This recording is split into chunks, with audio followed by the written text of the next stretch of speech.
404-6100. I'll get to some of your favorite plays. Again, live from Charwood Golf Club, the L.C. Lucas Memorial Golf Tournament here on Monday morning. Live again from Charwood Golf Club. You're listening to the early game.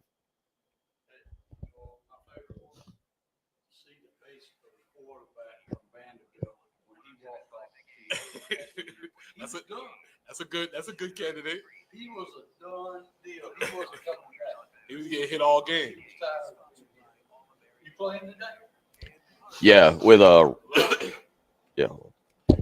Preston here for our friends at Absolute Glass, the premier glass company of the Midlands, offering auto, home, and business glass repair. So if your glass is damaged, shattered, cracked, or broken, they can handle the job.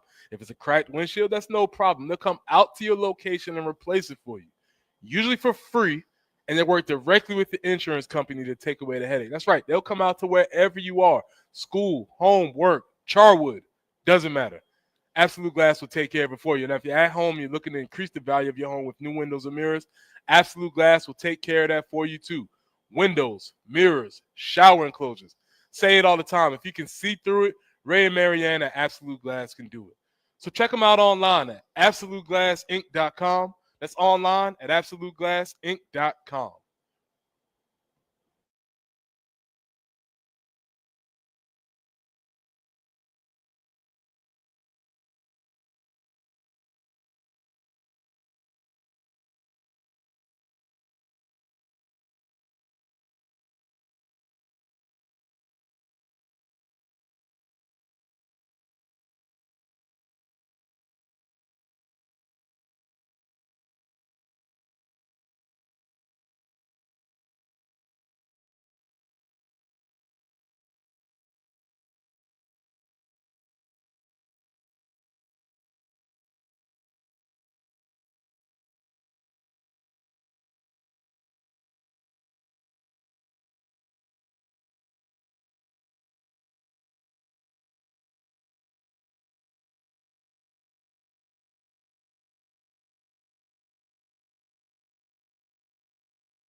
Looking good out on the highways this morning. No accidents, no slowdowns. All wonderful news there.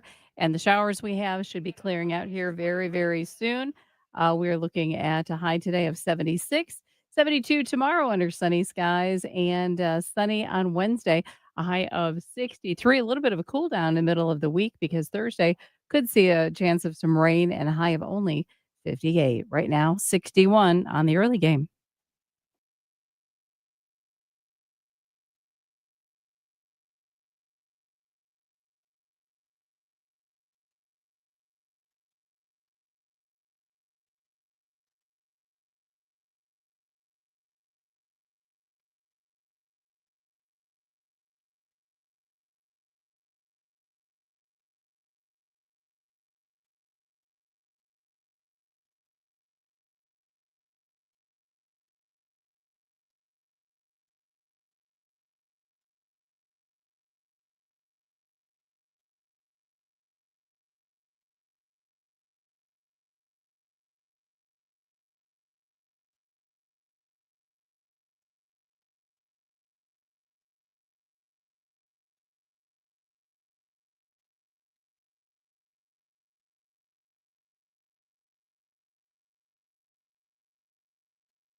6:35 as we get you up and get you going here on your Monday morning, Veterans Day, where again we are live from Charwood Golf Club. It'll be the LC Lucas Memorial Tournament coming up this morning out here.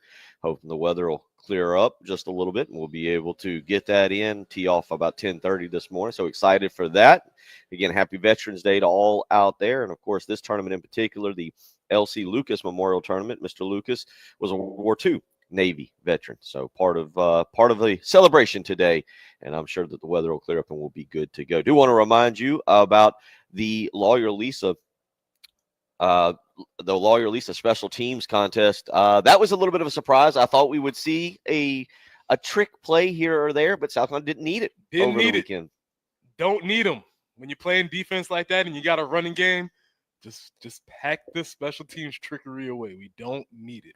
So that leads us, you pack the special teams trickery away, but you also have to play sound fundamental football. And that means not giving up sacks, not turning the ball over, and limiting penalties. Oh, you mean not being stupid? Right, yes. You mean not being stupid. This is the early game analytic STP Plus as voted for us. Jen, hit the music, please. Go stupid, go stupid, go. Tell me when to go. Tell me when to go. Tell me when to go. Tell me when to go. And this is the STP Plus analytic that we've created on the early game, looking at how we measure the way that the South Carolina Gamecocks. And Bill, I'm going to tell you something. Since we've been keeping track of this analytic, undefeated. Oh, we've won the STP battle. So what you're possibly saying is the coaches are driving in each morning and they tune in, and then all of a sudden they're like, "Oh, they're tracking this. We should probably." I don't know. We should probably pick this up a little bit. I don't know. So let's start with the S. Sacks for the second game in a row. Did you say, Bill? Second game in a row. I don't know. Going back to Oklahoma, I'm pretty sure there was probably a sack in the fourth quarter. But I'll just But second game. Second game in a row. So South Carolina wins the sack battle. Zero sacks given up, gotten against Vanderbilt. Hugely important because South Carolina at one point this season was dead last in the FBS as far as sacks allowed. And for them to have made this improvement at this point in the season is a tremendous credit to the offense. Also, a tremendous credit to Lenora Sellers because he's bailed them out a couple. Well, I was going to say there should have at least been one sack in that game, and it ends up being a play that kind of really changes everything for the game in terms of how Sellers almost gets sacked. It would have, I think, created a third and 21 or a ridiculously long play. Third and a lot, -5 yard line. And I think it was, to be honest, I think it was a play. I think it was Rocket Sanders who said after the game, "Oh, I thought he was sacked. I thought they got him." And so, it kind of one of those situations, but he gets out of it. So, yes, the offensive line is doing better. Yes. It also helps tremendously that Lenora Sellers is big. Yes. He's mobile. Yes. And he's hard to bring down. Yes. And again, I'm a defensive guy, Bill. I don't understand how the quarterback gets the fight out of all of these tackles without me they should just call it an automatic sack. If I get to the quarterback and I put 2 hands on him, Yeah, it's a sack. Those guys are going, wait, this is spring ball. If we just touch him. Exactly. So that's the sack. So they did win the sack battle.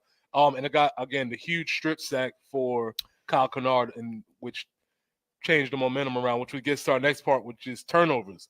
1 for South Carolina, 3 for Vandy. 2 of those were turnovers on downs for Vandy, but they did have the one huge turnover, which like you stated earlier, if you had a slight hair of doubt coming in when you're like, oh, here we go again with the Norris fumbling, Kyle Kennard turns it around 1 play later, and you're like, oh, okay, we're back. Well, you'd missed the field goal too. That's true. You'd already had the missed field goal, and then you had and then you've got the fumble, and you're going, here we go again. And I never thought all week that it was a letdown game because of listening to Shane and then listening to Dow Loggins and them sneaking that in there that we don't pay attention to rankings, but Vanderbilt's ranked and we're not. Mm-hmm. So I really felt going into this game that this wasn't a letdown scenario. I think as I said last week, the best thing that happened was Vanderbilt being ranked. With that being said, it felt like at that point, this is what Vanderbilt does.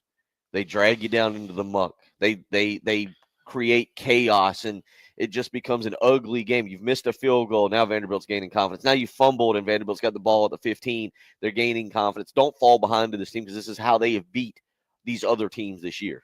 So the other part was obviously the 2 turnovers on downs, which South Carolina continues their trend of being able to stand up on 4th downs that they started on Texas A&M. The last one is going to be the P stands for penalties. Both teams, South Carolina has 6 penalties for 50 yards. Vanderbilt had 5 penalties for 57 yards. So pretty even on that. Overall, -3, South Carolina in the STP analytics.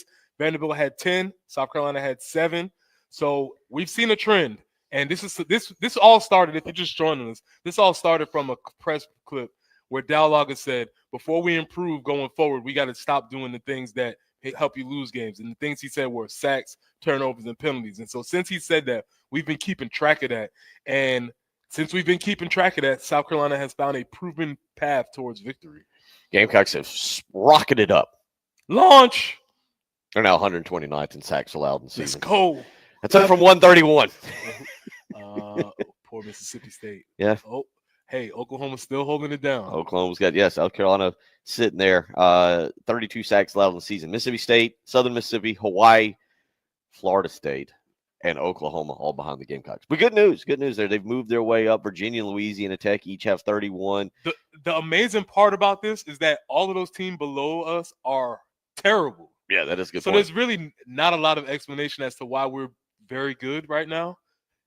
If you just look at this statistic, you say, you take all these teams that are in the bottom 6, they're all terrible except South Carolina. That's right. That's a good point. So, South Carolina, no sacks allowed. Again, some of that's Lenore Sellers getting more, I think, confident and understanding what he has to do to kind of get out of trouble. And right now, it'll be big. It'll be very big. Missouri's defensive line will come in. Missouri's got a very solid defensive line that'll show up this weekend. We know Clemson's will be very good in 3 weeks. So that's kind of where you're at right now. But you mentioned that 6 penalties, by the way, by the Gamecocks on Saturday night. One more penalty than Vanderbilt. Vanderbilt 5 penalties, 57 yards. So your official winner, if you're including downs in there, turnover on downs. We're still trying to figure out what the number is here on this. But 5 penalties for, 2 sacks given up, 2 sacks, Mm-hmm. You're going turnover on downs counts, right? Yes. All right, so that takes us to 5. That's 3 turnovers. That's 5, and then 5 penalties, 10 total on the stupid rankings. For South Carolina, no sacks, 1 turnover, 6 penalties. Gamecocks win that 7-10. So I don't know how we're figuring this one out. I don't know if we're just going to give them the team with the -3. We're building a data set, here, Bill. Pretty soon, Bill and I are going to cash in on this analytic, and we won't be doing the early game anymore because we'll be selling analytics to people for $3.99. And then it'll pop up on their thing and it'll just say sports. Yeah. It'll say STP on their thing, and everybody will have the STP ranking. 803-404-6100. Todd weighs in. Happy Veterans Day to all our military personnel out there. Thank you for all you do, and roll Tide. I had another text that I wanted to get to. Somebody wanted to give a shout out a little bit to go here on Veterans Day, and I'll try and go back and find that. Is again, we are live from Charwood Golf Club today, the LC Lucas Memorial Tournament, honoring our veterans. So it's going to be a lot of fun out here today, and we'll get into that. We'll get back into some Skip Bayless, and I guess we need to in honor of the co-pilot. Oh, the uniform combination on Saturday. How did you feel? How did you feel? 803-404-6100. It's the early game.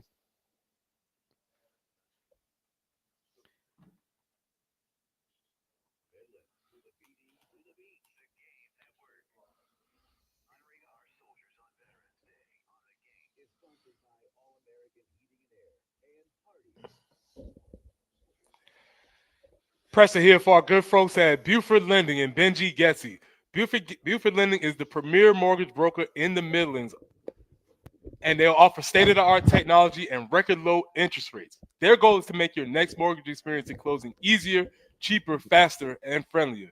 Benji and his team have served thousands of investors with their dreams of real estate investing, and Benji specializes in DSCR loans and fix and flip financing. Benji and his team are VA, FHA, and USDA government loan experts, and they offer competitive jumbo financing. Also, they offer conventional and construction lending. So shop your rate with Buford Lending today. We want to be your broker. Call 843-524-2404. That's 843-524-2404.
Rolling along here on a Monday morning. Always a happier Monday when we're on a golf course, but when you couple it with a 28-7 victory on Saturday night, late Saturday afternoon, you add in, for some reason this year, we're just taking Skip Bayless and giving him noogies every Saturday. and I guess I have to ask, 803-404-6100. What did you think about the uniform cut? The helmets were a little bit darker, I guess is what you would say. It was something looked a little different. Okay, all right. And I personally kind of liked it. I did see some social media discussion that maybe it was a little bit too much. Let me guess. Social media didn't like it. I couldn't gauge, but it was more of I think some people felt like an old school Georgia look with the pants and the helmet. Okay. And I guess I was kind of okay with it.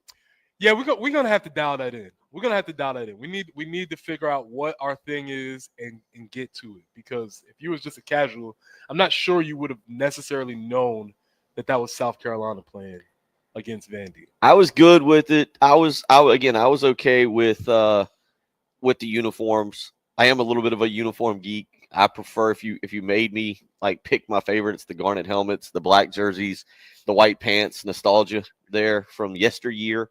But yeah, I was okay with it on Saturday night. The again, and I think it was something to do like the face mask. I believe was a little bit different. I'll admit I didn't completely get all geeky about it, but it was something. I think I had seen them like highlighting it on social media. You know, they put out like the battle armor. I don't know, whatever it is. And I saw people discussing it on Saturday. Of course you would. But Bill, you said we are noogieing Skip Bayless. And Jen, this is clip 43. Earlier in the year, we broke Skip Bayless because he is a Oklahoma Sooner, but somehow or another he's also a Vanderbilt Commodore. So let's just listen to us. Let's listen to us breaking Skip from earlier in the year. Okay, look. I will admit I grew up a spoiled, rotten University of Oklahoma Sooners fan in Oklahoma City. My grandfather took me to my first game when I was 5 years of age. But I just had to sit and watch South Carolina in our first SEC game against South Carolina go into Norman, Oklahoma, the Valhalla of college football, and humiliate and embarrass us at home 32-3 at halftime. That's right, but Skip, 32-3 at halftime, and it only got worse from there. But that wasn't it, because Skip also took to X and he said, well, South Carolina destroyed my Sooners at Oklahoma, and now they destroyed my Commodores at Vanderbilt. Thanks, Gamecocks. Cock-a-doodle-doo. And you know what? I don't know if Skip has like a price that we could pay for him to do a cameo appearance or something like that. But I would love to hear Skip saying cock-a-doodle-doo, and let's just put that on loop for the station. Just for the station? Yeah, just put it on loop. It's odd that this year is the year that we're noogieing Skip Bayless each and every game. And I'm trying to figure out his connection with Vanderbilt on that one. So he's a Vanderbilt grad. Oh, I didn't know that. Because he's smart. No. Even though he plays dumb. He says overly dumb smart, things, yeah. But he's super smart. Okay. And so he's a Vandy grad. And so, conveniently, Vandy grads don't really claim Vandy until they're winning. But, Skip, 16 years in a row we've done this. I don't know why you're so surprised, brother. We've been doing this since you was debating Stephen A. on First Take on ESPN. We've been doing this probably since you was writing newspaper columns. 803-404. 16 years? 60, yeah, 803-404-6100. Make sure I don't give out my own personal cell phone number. Yeah, it was interesting. Who is this? Texture weighs in. I believe it's Phil. Phil says, guys, I went to the game, and you'd have thought we were walking into the stadium in Athens. There was some trash talk being talked by Vandy. It's amazing. What winning a couple games will do for you. Another text weighs in. I didn't care for the uniforms. We looked like a MAC team. That's Larry and Mullins. Thank you for your service, Mr. Larry. I've never been dismissed quite quick. That's a dismissal. Shut up. You look like a MAC team. Ron says Uni Saturday were fire. White face mask really set them off. Johnny weighs in. Johnny be good. Uniforms on Saturday looked outdated, not attractive. Junior high look. I just looked at it again. It does look like the old school Georgia uniforms. Maybe that's Would why. you rather be described as a junior high team or a MAC team? I don't know. Yeah, yeah. Again, John weighs in. Loved the uniform combo. See, I think it was one or the other. There's no middle welcome ground. to America. There's no, and we can do this when you win 28-7, and you make Skip Bayless cry again. Charlie weighs in, proud Carolina grad and retired Marine after 23 years of service. Shout out to all my fellow veterans across the Palmetto State and Absolutely. go Cox. Absolutely. No doubt, no doubt. Here as we roll along live from Charwood Golf Club here on your Veterans Day. It is the LC Lucas Memorial Golf Tournament. We'll continue to tell you all about that. Jamie Bradford due up next. That'll be a fun hour. We'll get into some stuff with him. You're listening to the early game. I got it. 1075 The Game, broadcasting live from the Herndon Chevrolet Studios. Take up to $20K off new Silverados. Stop by, shop online today, and see why Herndon Chevrolet makes you smile. Together, let's drive. Preston here for our good folks at Integrated Media. It's time to get yourself ready. We've been telling you all year, the spring, the summer, the fall. Football season's almost over, but it's not too late because we still have Thanksgiving, you still have Christmas, the New Year, plenty of time maybe to watch us go bowling in some cool bowl. Get your outdoor setup ready with Samsung Terrace TVs that are waterproof or Sonos outdoor speakers for TV and music. You can get Wi-Fi that works indoors and outdoors. On my personal favorite, you can control all your devices from just one remote. So from home theater setup to adjusting your thermostat or monitoring your security systems from your cell phone, Integrated Media is the company that you need to call. So call Nathan and Michael at 803-948-8327. That's 803-948-8327. Or you can reach them online at integratedmediainc.com. That's online at integratedmediainc.com.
I-77 southbound and Bluff Road, the two right lanes are currently blocked. So I-77 southbound exit 5, you're going to want to stay left.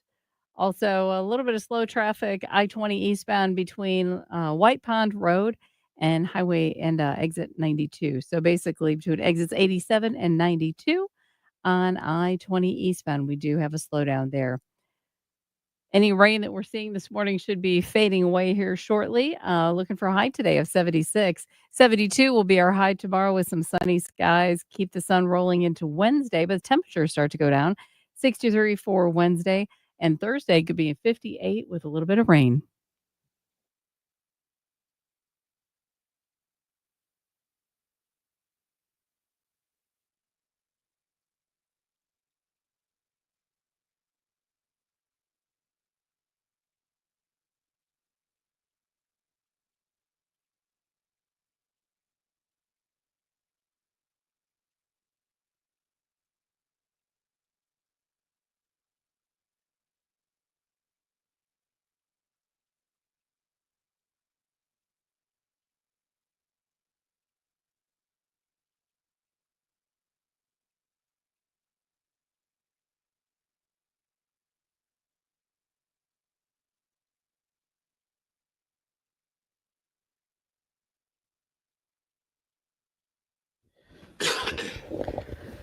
Seven a.m. live from the LC Lucas Memorial Golf Tournament, year number 27. Slightly longer than the number of years South Carolina has beaten Vanderbilt consecutively. Well, here's the thing: we're never going to catch it because hopefully this goes on forever and ever and ever. But there'll always be maybe what's that, a 11-year gap? Yeah. So let's just keep that gap. Let's keep the gap the same. Just doesn't matter, Vanderbilt, whether you're bad, whether you're good. We beat you. That's what we do. I mean, seriously, 16 years.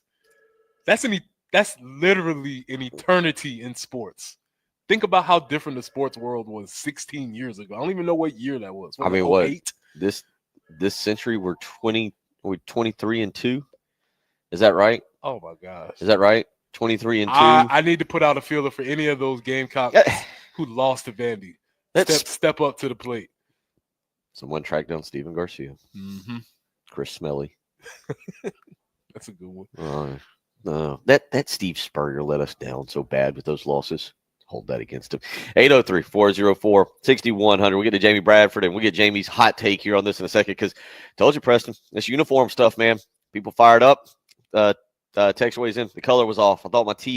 I thought it was my TV installed on someone else's, and it was the same. The color was cranberry, not garnet.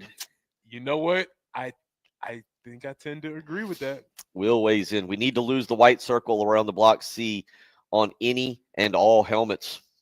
Let me just say this. What a joy it is to be talking about a uniform instead of a letdown. So let's keep doing it. I'm here for it. This is what I enjoy talking about. I don't enjoy talking about pass protections and slides and stunts and blitzes. Let's talk about uniform combinations because we already handled business. This is great. Jamie Bradford, well-known uniform aficionado, enthusiast. Welcome in on a Monday morning where you just heard us give all the numbers. 16 straight against the Commodores. It's not like owning someone. And it's good that it's an SEC opponent, Jamie, on a nice Saturday afternoon, 28-7. I opened the show by saying I don't know if I was ever going to use the word methodical this year to describe South Carolina, but I thought that's what it was. Run the football, beat them up on defense, limit your turnovers and mistakes, and that's what Saturday afternoon was.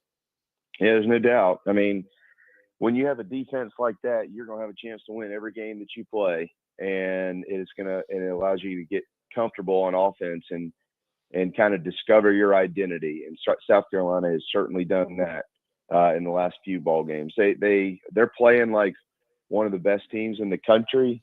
I know that the casual college football fan looks at it and sees 3 losses and doesn't think much further than that. But if you watch the Gamecocks play, you know quickly that they can beat anybody that's on their schedule. Your thoughts on the uniforms? Most importantly, your thoughts on the uniforms. I always find it pretty sad that people get all hopped up on that. I love garnet and black and white, and I think pretty much any combination of it looks good. And at the end of the day, who gives a damn if they're winning football games? I don't care if they're out there in pink tutus. That doesn't matter. I mean, I don't know why this has become some sort of deal. Carolina has a bunch of uniform combinations. They're going to wear them all. That's their thing. Some people only have 2 uniforms that they wear for 12, 13 games a year. Carolina's got a bunch of them. That's their thing. So the only thing I wish they could do is coordinate it with the home crowd. I think that'd be neat. There we go. See, the longer you kept talking, there's an opinion somewhere in there. There we go. We found it. Yeah, you got it. Finally, it took him a minute. And yes, I do. We don't want to look like a MAC team winning football games. Let's look like a big, mean, physical SEC team. But no, look, I'm kind of with, I don't know. That was something I always grew up paying attention to, is uniforms, and I probably care less now than I did back then. But I am still always, I'm always still intrigued to see what they're going to pop out. 803-404-6100. Rodney says it is a big deal because it's identity, and there is a little truth to that. There is a little truth to that. To what You know what says. identity is? Identity is winning. Look at Oregon. Look how many uniforms they have. Does anybody out there really care what they put on as long as they win the game? I prefer their pink. They actually have a pink helmet that I kind of like. Again, I always go back. I'll say this too. The one thing that I've never collected that I actually would like to collect is like the full-size helmets. Like if I had a true man cave football room, I'd have like a shelf up of like helmets that I would have to go and find. So we'll see. Todd weighs in and says, quit trying to be like Oregon with all these different ugly uniforms. There you go. 803-404-6100. Hey, where's Oregon ranked, by the way? They're up there. They're number one. I'd like to be like Oregon. I'd like to be just like Oregon. I'll fight this to the death. You're a little bit more. We got you going bright and early. Well, I just think, it's amazing that, this Carolina football team has won 3 straight games by over 20 points, and people are talking about the freaking uniforms.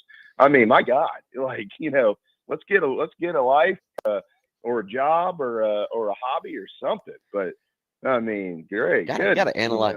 Got to analyze it all. You got to analyze. You look good. You got to look good when you're winning. You got to look good. You look. Hey, when you win, you do look good. That's right. It's a good point. It's a good point. Want to look pretty. And the recruits like it too. Shane said this over and over. The recruits like this stuff. They like these uniforms. I think the team has whatever. I mean, who cares? I don't care. Here we go. Now we're ready. Now we're ready. See, we wouldn't have anything to complain about if it wasn't for the uniform. We use a little reverse psychology on you, Jamie. Now we're ready to get some analysis. Now you're fired up. Good. Got your blood boiling a little bit.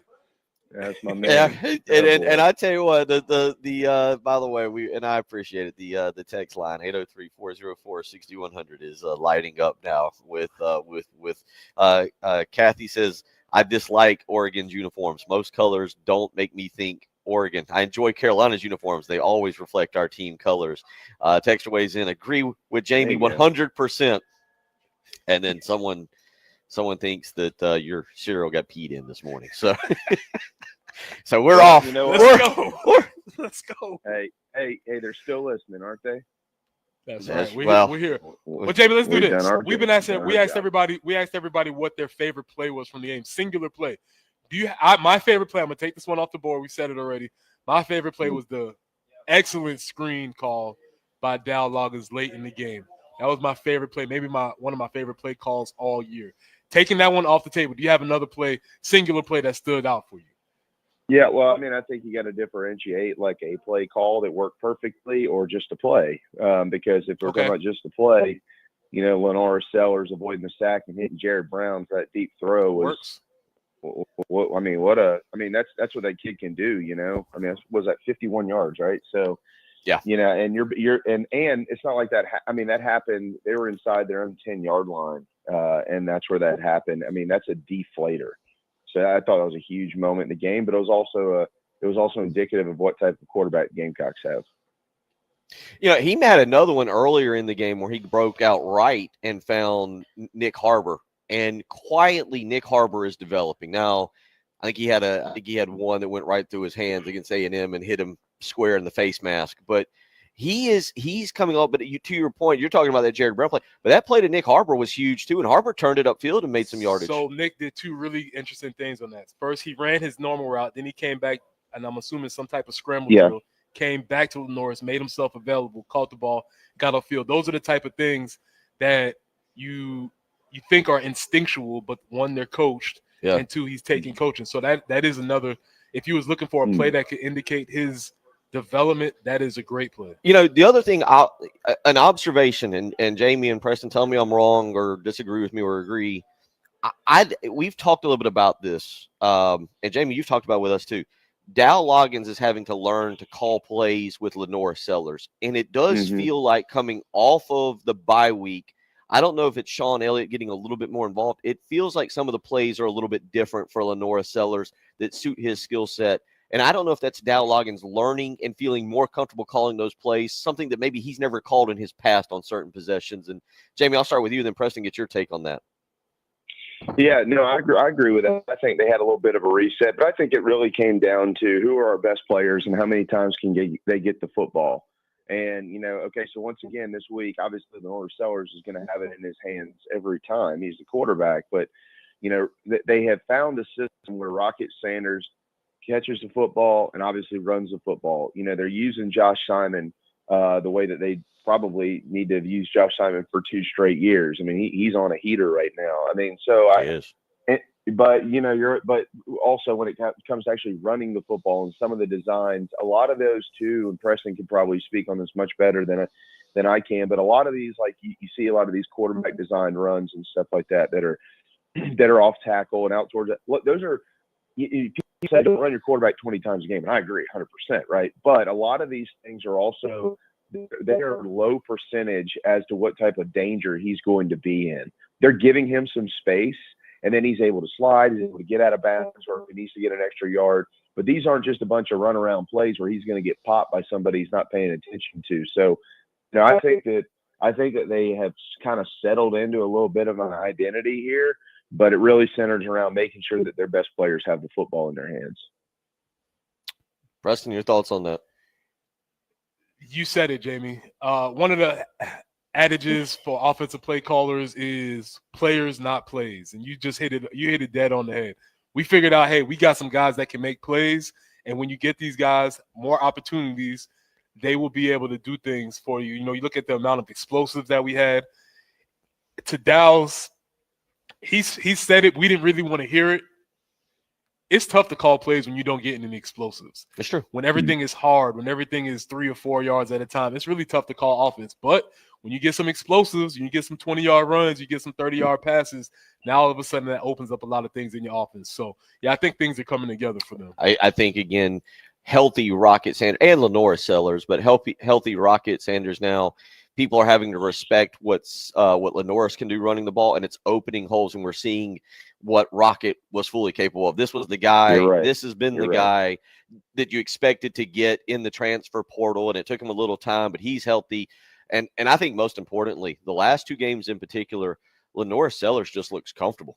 I mean, he I don't know, it looked like he was heading in that direction during the LSU game. And that injury, maybe that kicked him back. Sometimes we expect redshirt freshmen to be, unfortunately, I think for South Carolina fans, they saw 2 spectacular generational quarterbacks go into the upstate in Deshaun Watson and Trevor Lawrence and perform right out of the gate. And you go, well, our guy should do that. Lenora Sellers is developing, and all of a sudden it's rapidly. Like his development over the last 8 quarters has been impressive, and it's opening the door now for a healthy Rocket Sanders to be the guy that we all thought he would be. 803-404-6100. We'll get into some bowl eligibility stuff. I think that's still important. We'll look toward the future, and we'll talk more about this Vanderbilt win in particular, plus get a little bit of Jamie's thoughts. I did not ask you this, and I should have before you came on. Did you attend last week's baseball game down there between South Carolina and Charleston? Yeah. Okay. All right. Yeah. Okay. I thought you did, but I probably should have asked you that off air, but we'll get your take on that as well. Just some of the things you saw there between those 2 teams. 803-404-6100. You're listening to the early game.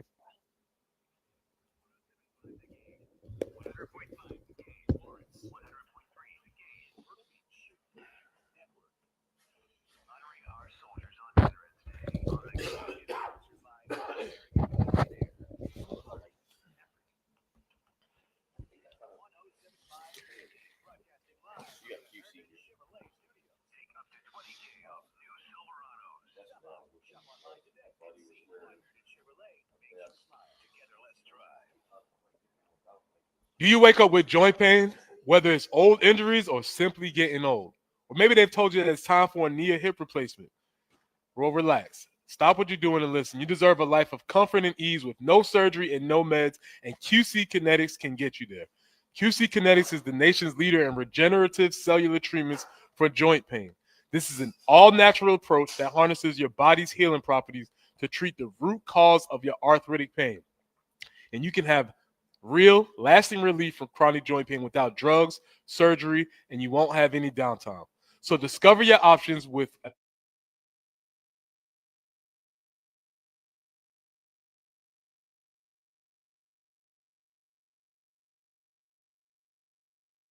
803-281-6860. Again, QC Kinetics at 803-281-6860.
And we do have just a couple slowdowns to make you aware of. I-20 eastbound between exit 87 and 92. So between White Pound Road and Highway 601.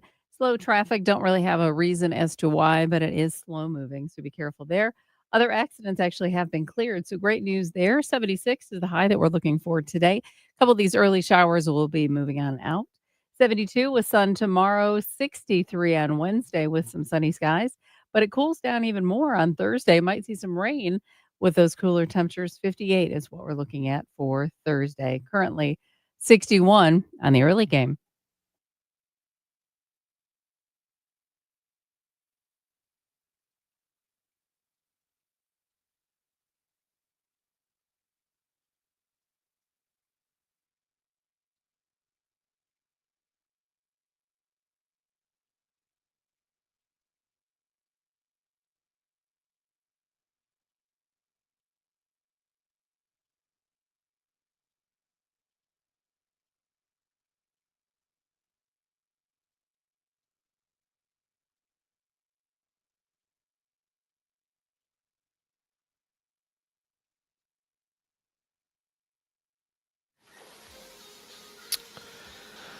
Live from Charwood Golf Club this morning, where it never rains on the golf course.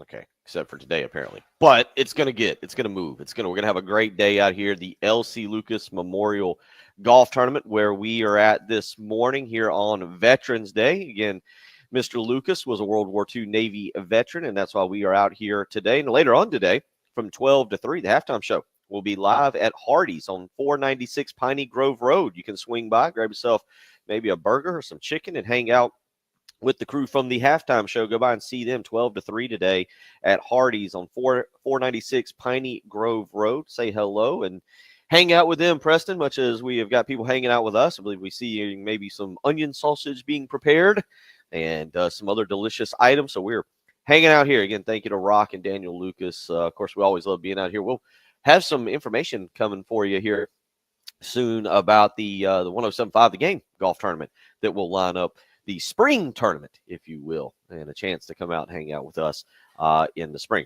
803-404-6100. Jamie Bradford, as he does each and every Monday, joining us. Let's get into this game. We've talked uniforms. We got Jamie all fired up. We got him now. He's good. He doesn't need coffee or a Mountain Dew or an energy drink to get him going this morning. Just mentioned uniforms, and he's ready to go. But we like those coaches. We know what button to push for certain players. Now that we know, if we ever feel like Jamie's not bringing it one day, we'll just say, "What you think about those uniforms, Jamie?" Bring up should the white circle be on the helmet? Do you like the face mask, Jamie? Did you like the white face mask? We got him. We know how to turn his screws now. We know how to get him. But let's the big thing, Jamie. We know about this defense, and here's kind of the crazy thing. You look down the rest of the schedule. By the way, South Carolina yesterday comes out as a 13.5-point favorite over Missouri. Let's go. 13.5-point favorite. That indicates to me that the injury to Brady Cook is more severe than we are being led to believe, that he's probably out again. I can't believe that Missouri with Brady Cook would be a 2-touchdown. I figured they'd be an underdog, but not a 2-touchdown underdog. With that being said, this defense does actually feel like it's hitting another level right now. Jamie, I'll start with you on that and then go to Preston with what you're saying. Like, it's like they talked a big game in the spring and the summer. They believed it, but now they're doing it. And now that they're doing it, it's like, oh, we're better than we talked. Mm-hmm. Yeah, I agree with that. I mean, I think it goes back to the fact that they just have really good football players, and they're also old. I mean, these guys have been around a while. You know, they've played a lot of football. They've seen what it looks like. They know what it looks like. But they're also just really good football players. And just like anything else in life, the more you do it, the better you're at it. And especially if you're talented, you're going to be better than others. So, you know, and I think that they've taken some things personally, and I think they truly believe that they're the best defense in the country. I think they've got a case for that. And with what's left on the schedule, all of these are bad matchups for their respective offenses versus South Carolina's defense. Carolina matches up well with every offense that's left. I said that going into the Vanderbilt game. I did not think that Vanderbilt game was going to be close. And to your point, Bill, they just continue to play better and better, and they're playing complementary football as well. What do you see in Mr. Thorne? I just see dudes flying around with confidence. Yep. I don't know whether they've hit another level or not. I don't know what it is, but you can see they seem to know what they're doing. You see them lined up. You don't see them questioning their assignments. You don't see a lot of pointing at different players, wondering what's happening. And it just looks like a group that's extremely connected, and they're playing hard. One of the things I always look at for defenses, and it's simple, just how many people do you see at the ball? How many people do you see on tackles? And on this group, you're starting to get that swarming type of mentality where there's several people trying to make every play. Yeah. Let me add something real quick, too, as I mentioned there at the end of what I was saying about complementary football. Preston, I think that's a huge deal. The fact that they understand now that offensively that they're putting some points on the board, and that they don't feel like the entire ball game is always on their back. I think that's a big key too. That's a huge key. We've talked about how the defense at Oklahoma felt, how they were playing well all year, but the offense couldn't score any points. And I don't care how together we are or how much we love each other in brotherhood. When you're playing your butt off and the other side is not helping you, that becomes stressful on a team's relationship. So for the offense to be starting to put some things together figuring out some plays, that only leads to the defense playing better each game. Yeah, again, let's just focus in on something else here. Player development, and I think it speaks volumes. Peyton Williams coming in on Saturday night. Shane Beamer was pretty funny discussing injuries on Saturday after the game. First, he was told Tonka Hemingway had a shoulder, then it ended up being a hand, and apparently his response was, "What happened to the shoulder?" He was told DQ Smith got injured in pre-games, aggravated something. He was very confused by that. But Peyton Williams comes in second on the team on tackles. Demetrius Knight, and Bam Martin Scott all had 7 tackles on Saturday night. Peyton Williams had 2 of them were solo, and he had 2 pass deflections on Saturday night. This is building depth. Here's a guy who comes off the bench and really makes a huge impact. And kudos to Torian Gray and what you're seeing him do with that secondary. When you talk about a guy like Judge Collier coming along, you see what's happened with O.D. Fortune and him increasing his draft status. You see, obviously, Nick Evenwari now, the way he's being talked about, and Jalen Kilgore. You can go down the list.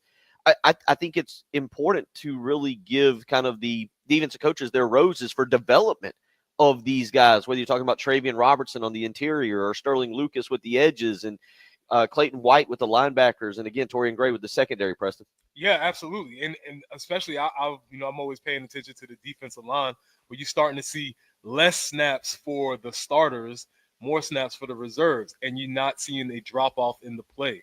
And that is going to be so important as the season gets towards the end, when guys are a little bit beat up. If you can keep guys fresh and not have to worry about a significant drop off between your groups, that's an indication that everybody's playing on the same page. Jamie?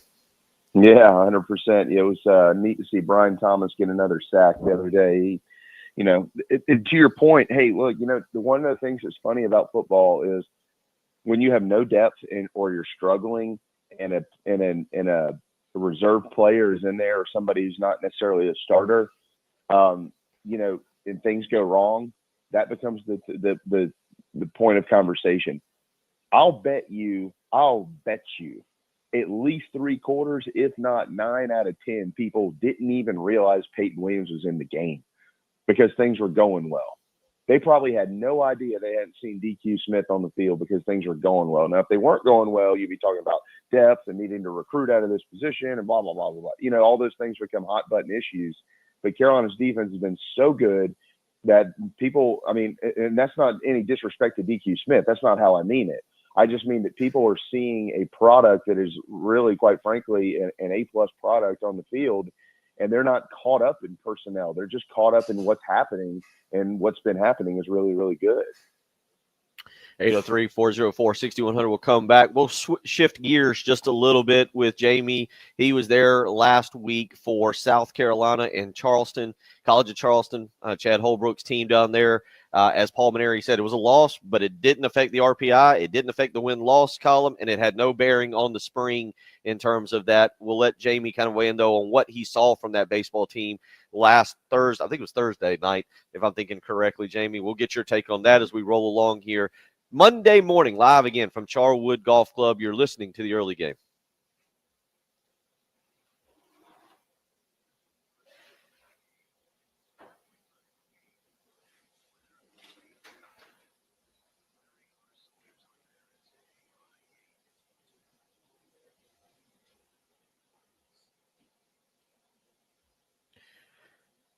Bill Gunner for AAA Heating and Air. That's right. We're heading toward the winter. And my question to you, is your heating and air unit working properly? If not, boy, oh boy, you need to be contacting AAA Heating and Air today. Do they have a deal for you? 803-677-1500. Again, that's 803-677-1500. Contact AAA Heating and Air today. And then guess what? If you purchase a brand new heating and air unit, you will have 12 months, no interest, no payments. You won't have to make a payment until November of 2025. So call AAA Heating and Air today, 803-677-1500. You can also get a free replacement estimate. See just how much it's going to cost to get that new heating and air unit. So call AAA Heating and Air today, 803-677-1500. Tell them Bill Gunner sent you.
One accident we do need to make you aware of, and that is Highway 378 near Atlas Road.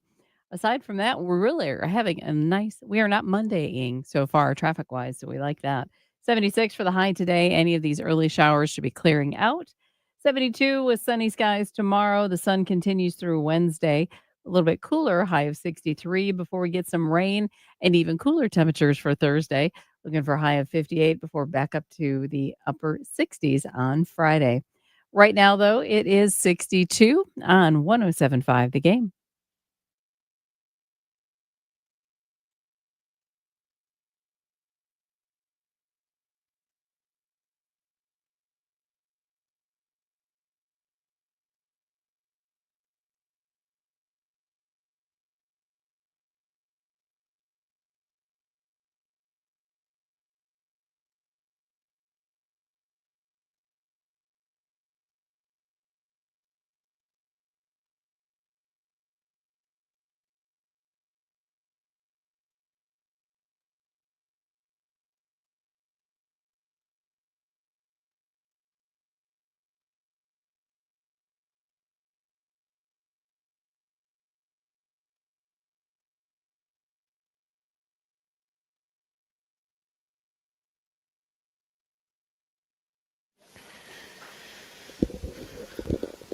Reminder tomorrow, Shane Beamer press conference, 1 o'clock tomorrow. You can hear that right here, 107.5 The Game, 100.3 The Game in Myrtle Beach. And tomorrow night, men's basketball back on the court. 6:30 pregame. Again, 107.5 The Game here in Columbia, 100.3 The Game in Myrtle Beach. We'll have the pregame for you at 6:30. Tip off 7 o'clock. Gamecocks take on Towson.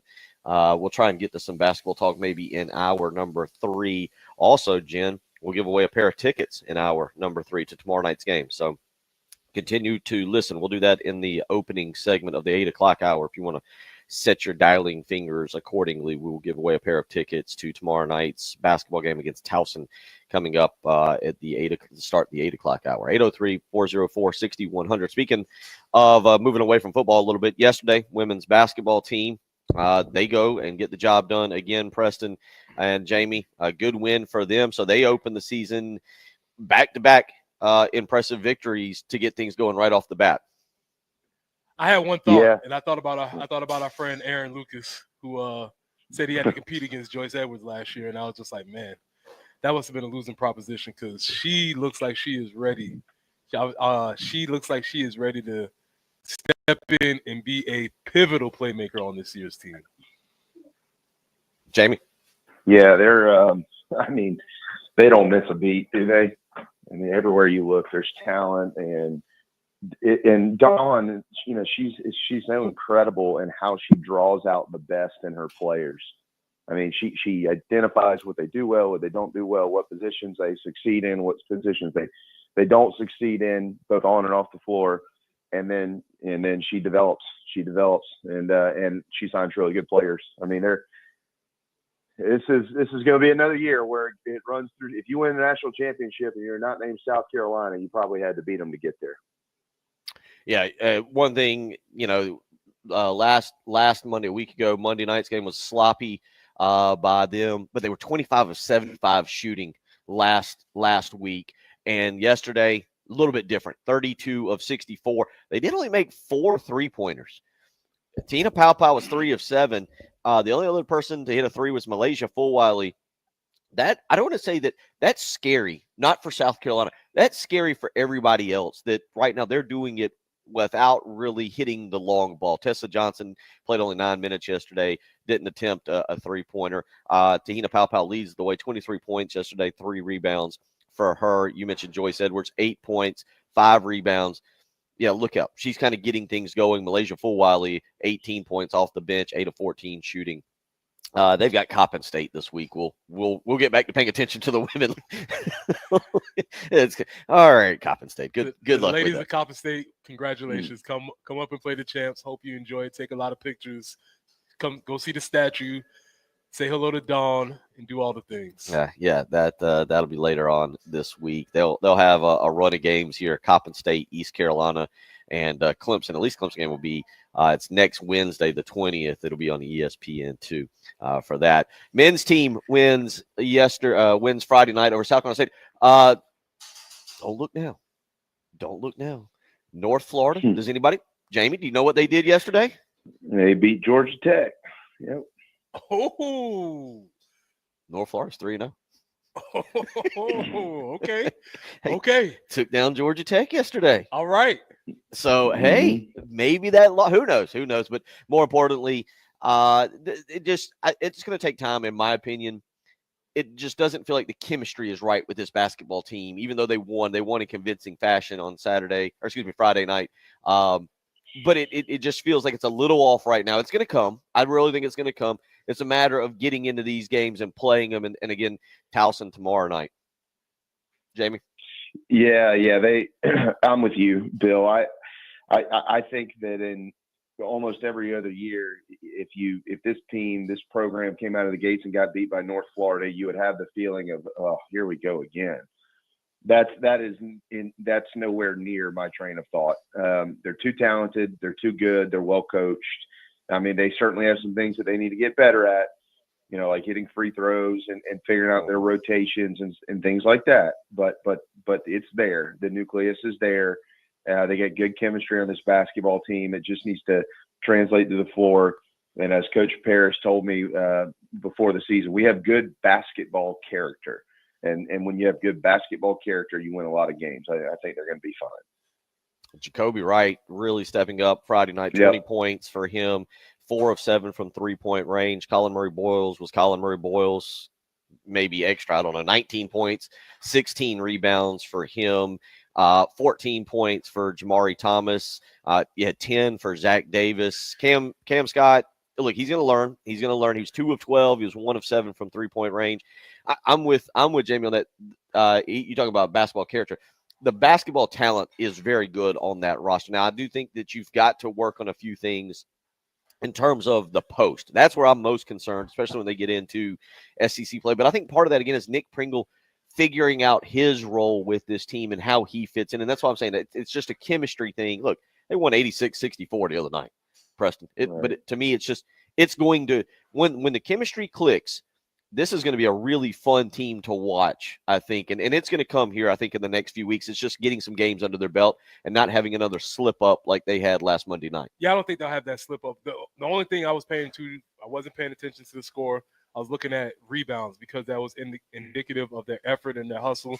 And they out-rebounded South Carolina State 51-36, which they should. But we can't take that for granted because they didn't do that against North Florida. So they got that corrected. Maybe looking at the basketball character, they slipped up one time.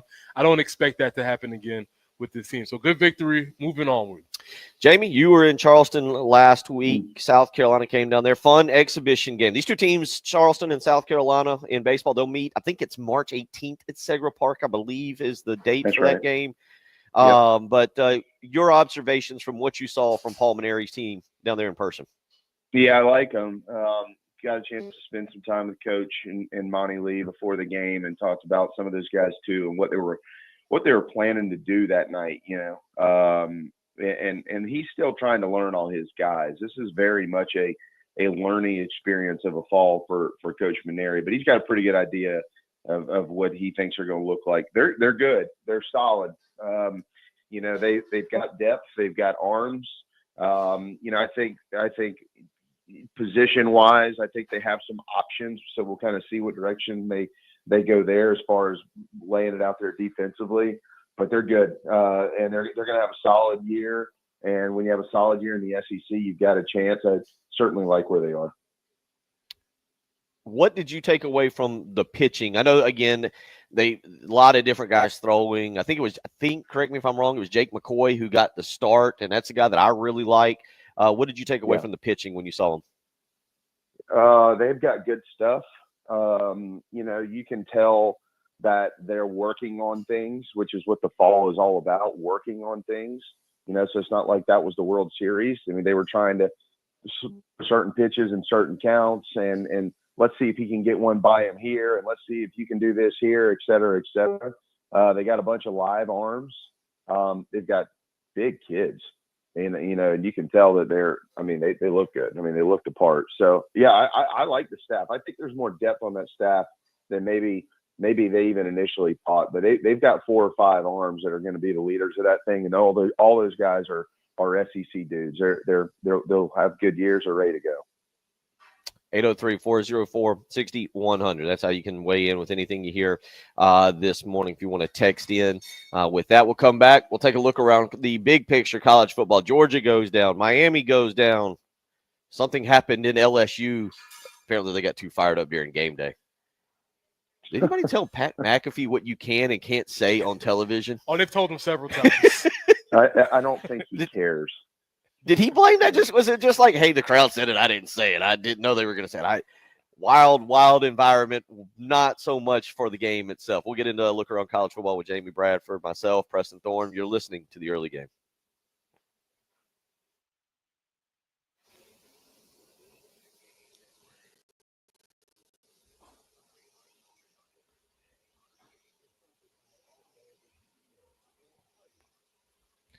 Bill Gunner for Mid-State Roofing, where for nearly 30 years, Mid-State Roofing has been the leader in the roofing and waterproofing industry. And it's that proven history that is your assurance that they will get the job done in a timely manner, and they'll do it in a professional manner as well. That'll keep your operation dry and running long into the future. And as I sit here and look at a little rain outside, you want to make sure that your roof is protecting whether your house or your business. You want to make sure that it is doing its job 24 hours a day, 7 days a week. Mid-State Roofing is ready to help you with a maintenance contract. You can give them a phone call. You'll speak with an on-call technician or a Mid-State Roofing employee. 803-356-1919. Again, that's 803-356-1919. Call Mid-State Roofing today.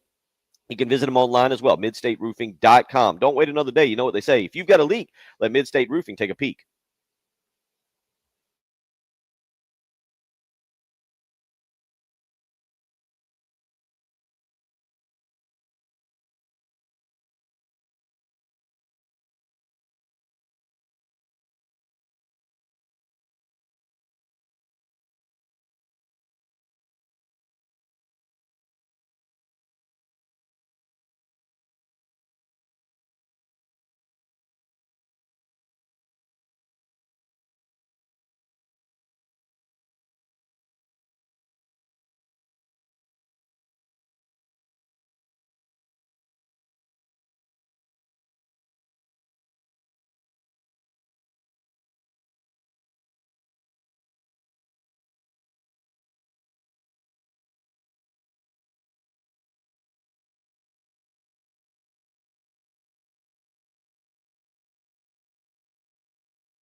Law firm. Have you received one of the mean, nasty notices from the IRS? Well, if you have, you or your business could be in a little bit of trouble. But guess what? The superheroes that are the Ecton Law Firm are there to make sure that you have help navigating the IRS maze. That's right. Give them a phone call today. Line up a free consultation. 803-771-9800. Whether you're here in Columbia, Florence, Myrtle Beach, Aiken, Augusta, Charleston, the Ecton Law Firm has a local team that is dedicated to resolving your income or business tax issues for good. They understand the challenges you're facing, and that's why they're ready to help you. But time is limited. You need to make the phone call today. 803-771-9800. Again, you can get a free consultation, so don't wait another day. Call the Ecton Law Firm. Let them help you navigate the IRS maze. 803-771-9800. Tell them Bill Gunner sent you.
7:48 on your Monday morning. Bill Gunner, Preston Thorn, live from Charwood Golf Club for the LC Lucas Memorial Tournament, year number 27 here, honoring the veterans out there on a rainy here right now, Veterans Day here in the Midlands, but expected to clear up where we will have a lot of fun hitting the golf ball around today. And again, honoring both Mr. Lucas, a World War II Navy veteran, as well as other veterans out there. Jeff weighs in this morning and says, shout out to all my fellow veterans. Happy Veterans Day and welcome home to all the Vietnam vets out there.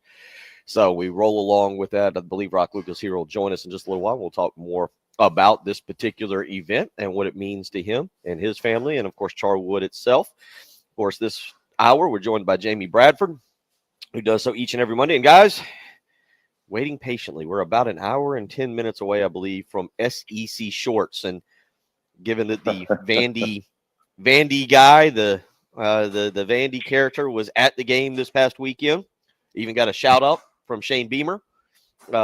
We're expecting South Carolina to be featured prominently, but they may have to make a lot of room for LSU, who got waxed on Saturday night. Gamecock Larry, oddly enough, overly excited about that. And Georgia doesn't look good. Carson Beck is not the answer. We were talking with our buddy Mason here, the pro out here, and Jamie, I'll start with you, man. Georgia, I don't think Georgia's playoff material. It hurts me to say that, but I don't think Georgia's playoff material. No, I was apprehensive during the offseason about Carson Beck too. You know, he was, you know, it's much like anything else in this league. When you're really, really good, your quarterback's going to be anointed something before every season. I don't love him. I don't love his game, but he is better than he's been playing.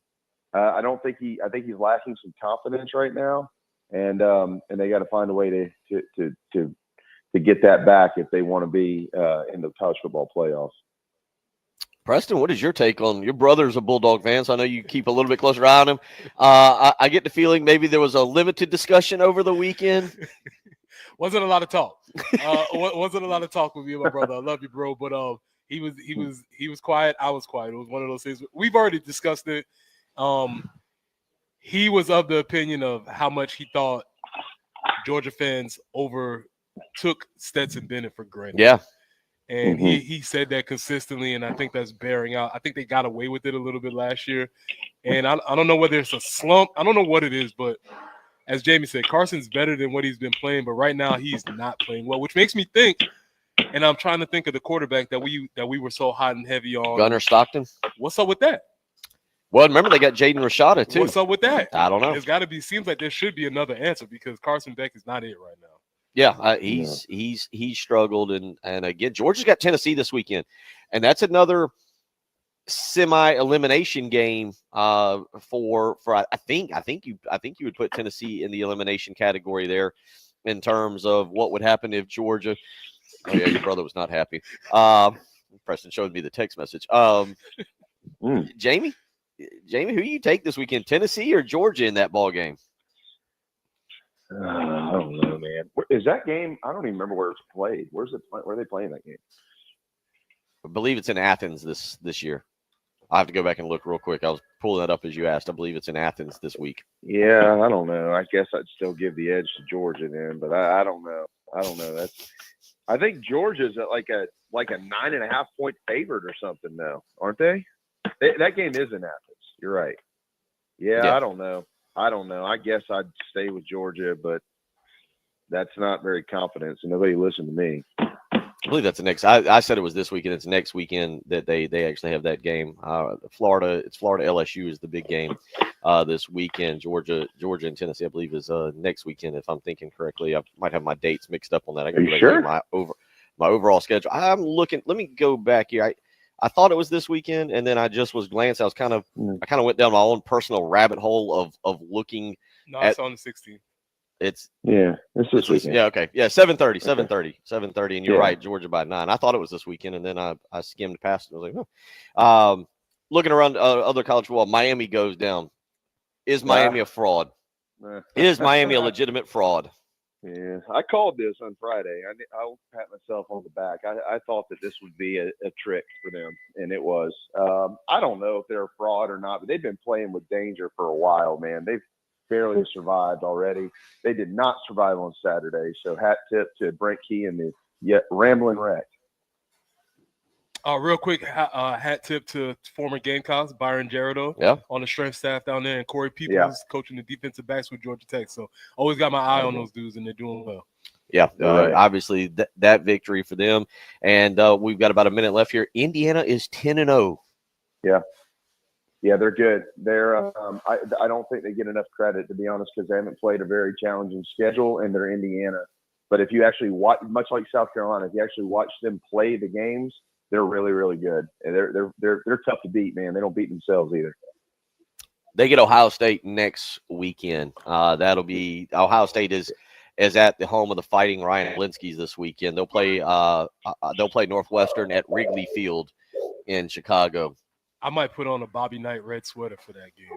Ohio State, because God, I want them to beat Ryan so bad. One other game from the weekend, if you stayed up late, Utah and BYU.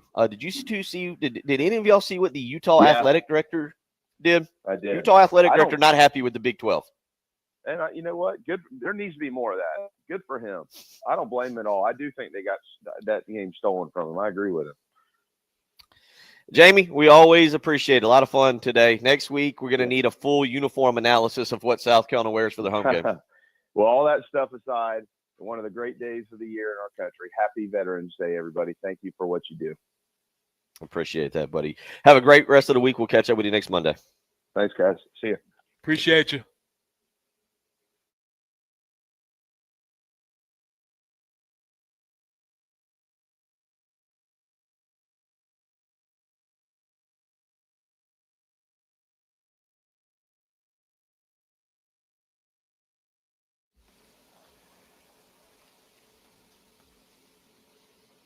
Now they've added another one to their golf cart route.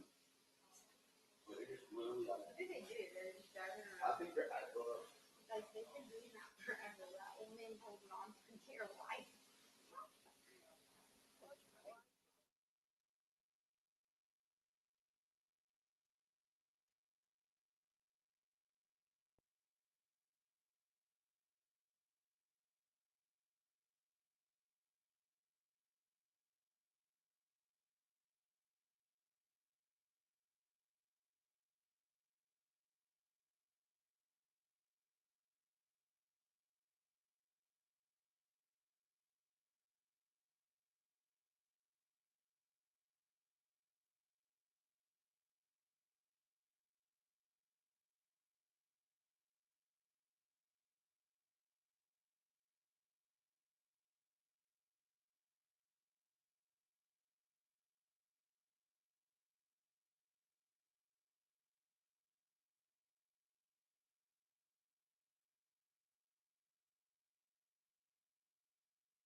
Highway 1 at Brickyard Road. There's a report of an accident there also. Still working the earlier tie-up. Highway 378 near Atlas Road. And Watling Road at Wilton. A report of a tie-up there as well. Things moving along. Not terrible this morning. Hopefully no major slowdowns for you overall. And the forecast, we're going to see a couple of showers that are going away.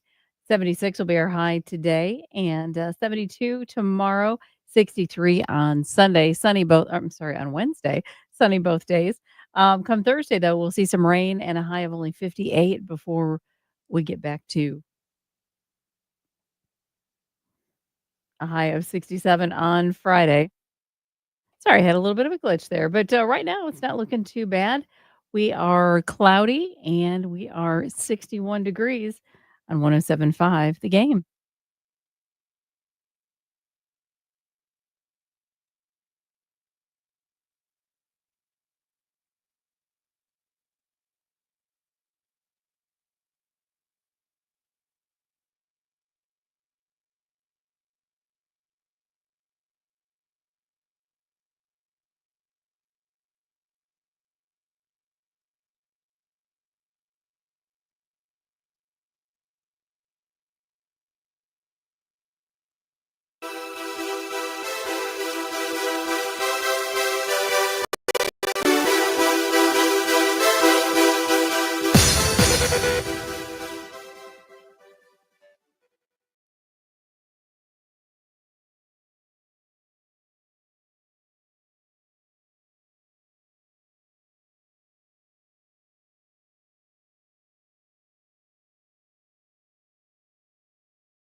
Eight a.m.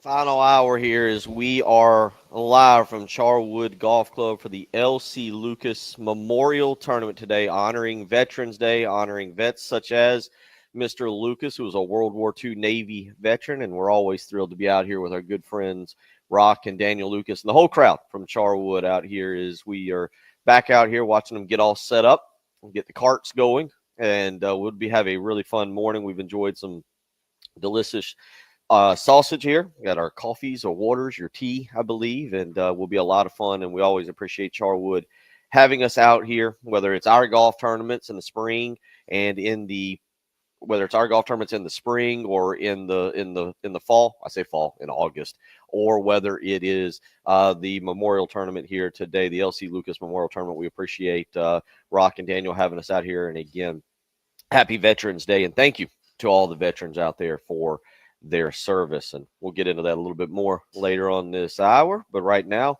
we need to give away some tickets. We got 2 pairs, Jen. We got 2 pairs of tickets to give away to tomorrow night's men's basketball game against Towson. 7 o'clock tip-off. We'll have the pregame for you, by the way, right here on 107.5 The Game at 6:30. 2 pairs to give away. We'll take callers 4 and 5. We'll just make it easy on Jen. 4 and 5, 803-404-6100. 2 pairs of tickets, callers 4 and 5. You can win a pair of tickets. Go check out Lamont Parrish's team, now 1-1 on the season after an 86-64 victory over South Carolina State last Friday night. So 803-404-6100. 2 pairs of tickets, callers 4 and 5. I do want to let you know about my good buddy, the mortgage guru, Jacob Crowder with First Palmetto Bank. Right now, you need to give him a call and you need to ask about the community reinvestment product. That's right. If you're thinking about moving into Richland County, or if you're in Richland County and you're thinking about moving and staying in Richland County, you can get an incredible interest rate, 4.99% interest with a 5.075 APR on a 30-year fixed mortgage. You heard that right. 4.99% interest and a 5.075 APR on a 30-year fixed mortgage. This doesn't have to be your first home. You can be moving for a second, third, or even fourth time. Just call Jacob Crowder and get more information today. 803-719-1005. And that's 803-719-1005. These loans are for primary houses only, and the loan amount is capped at $300,000. But call and get more information today from the mortgage guru himself, 803-719-1005. Tell him Bill Gunner sent you. Oh, what a weekend. What a weekend. Lot to do. A lot to apologize for. I know we typically do some apologies. Brad weighs in. Last week, Gunner said Georgia was the best team in the SEC, and it's not even close. He's right. Way to hold me. Way to hold me to what I said. Yes, last week I was all on the. I don't know if they're playoff material. And Preston, that kind of leads us into maybe some at least we ain't. Bill, we have a tremendous at least we ain't this week, and this might be the best at least we ain't we've ever done. Bill, at least we ain't the state of Florida. Bill, I think I'm about to say something which may be unprecedented. According to Brett McMurphy, every FBS or FCS football team in the state of Florida lost last weekend. That's not good. UF lost to Texas. Florida State bombed by Notre Dame. God. Miami lost to Georgia Tech. UCF lost to Arizona State. USF lost to Navy. FAU lost to East Carolina. FAMU lost to Prairie View. Stetson lost to Marist. Jacksonville Jaguars lost to my Minnesota Vikings. And tonight we have a chance to have the most amazing 15-leg parlay you've ever hit in your life. The Miami Dolphins could complete the sweep of every Florida football team losing in FBS, FCS, and NFL. This is something that's happening. And as if that wasn't enough, the Florida Gators have a basketball situation. Oh, yes. They got a situation. There's a situation. By the way, real quick, we'll come back to that. We'll come back to at least wait. There was some storylines in football. Obviously, Diego Pavia suing the NCAA. SEC men's basketball went, hold my beer. I got some stuff. Yeah. Like, I had to look at, was it Saturday, all this? Like, I'm trying to watch football. Auburn's fighting each other on a plane and having to turn the plane. Or was that was Friday? If you haven't, I don't know all the details. I've read it, but we're not going to go down that Florida basketball path right now. Oh, Todd Golden. If any of this comes to, like, I looked on the Florida board. They've already got their hot board up. They know where this is heading. Yeah. And he is a married man, father of 2 kids, and you can go read the allegations out there. Boy, so, yeah, factor that in as well. Rough weekend. I did just glance. At least yesterday, the Miami Heat won and the Orlando Magic won. Okay, holding it up for the basketball. But, yes, correct. For at least we ain't, we're going at least we ain't Florida because, boy, that is a tough look for the state of Florida right now. I know it's, and this kind of piggybacks off of what you said, but I get it. I know that it's low hanging fruit to say at least we ain't Florida State, but like I've never seen anything crater like this. Is you kind of figured Florida State would kind of like turn it around and maybe get to 3 or 4 wins, right? Like, oh, okay, it's like they've quit. I mean, it's like they've legitimately quit. They've been outscored. I believe after what occurred 52-3, they've been outscored 87-14 the last 2 weeks by North Carolina and now Notre Dame at home, by the way. And to be honest, I think Billy Napier was sending a stress test to the athletic department. Like, hey, you gave me your support last week. You sure? Yeah. You sure you want to do that? Because I got something for you. Or did he just pull out that post that they put? He's like, look, you said you supported me. Yeah, he's walking around with a little statement, just showing everybody. Yeah, 49-7, and it didn't look good. I mean, you talk about you hate to throw the term quitting around loosely, but there were some plays that I saw just in the highlights against Texas. It did not look like those players were playing to their full capabilities. No, that was rough weekend for Florida and Florida State. That's going to be a real pillow fight a few weeks there between the Gators and the Seminoles. 803-404-6100. Let's get out to the phone lines. Jen, we got a caller on the line. You do. Let's go. Let's go to the phone lines. Good morning, caller. Good morning. How y'all doing today? Doing good.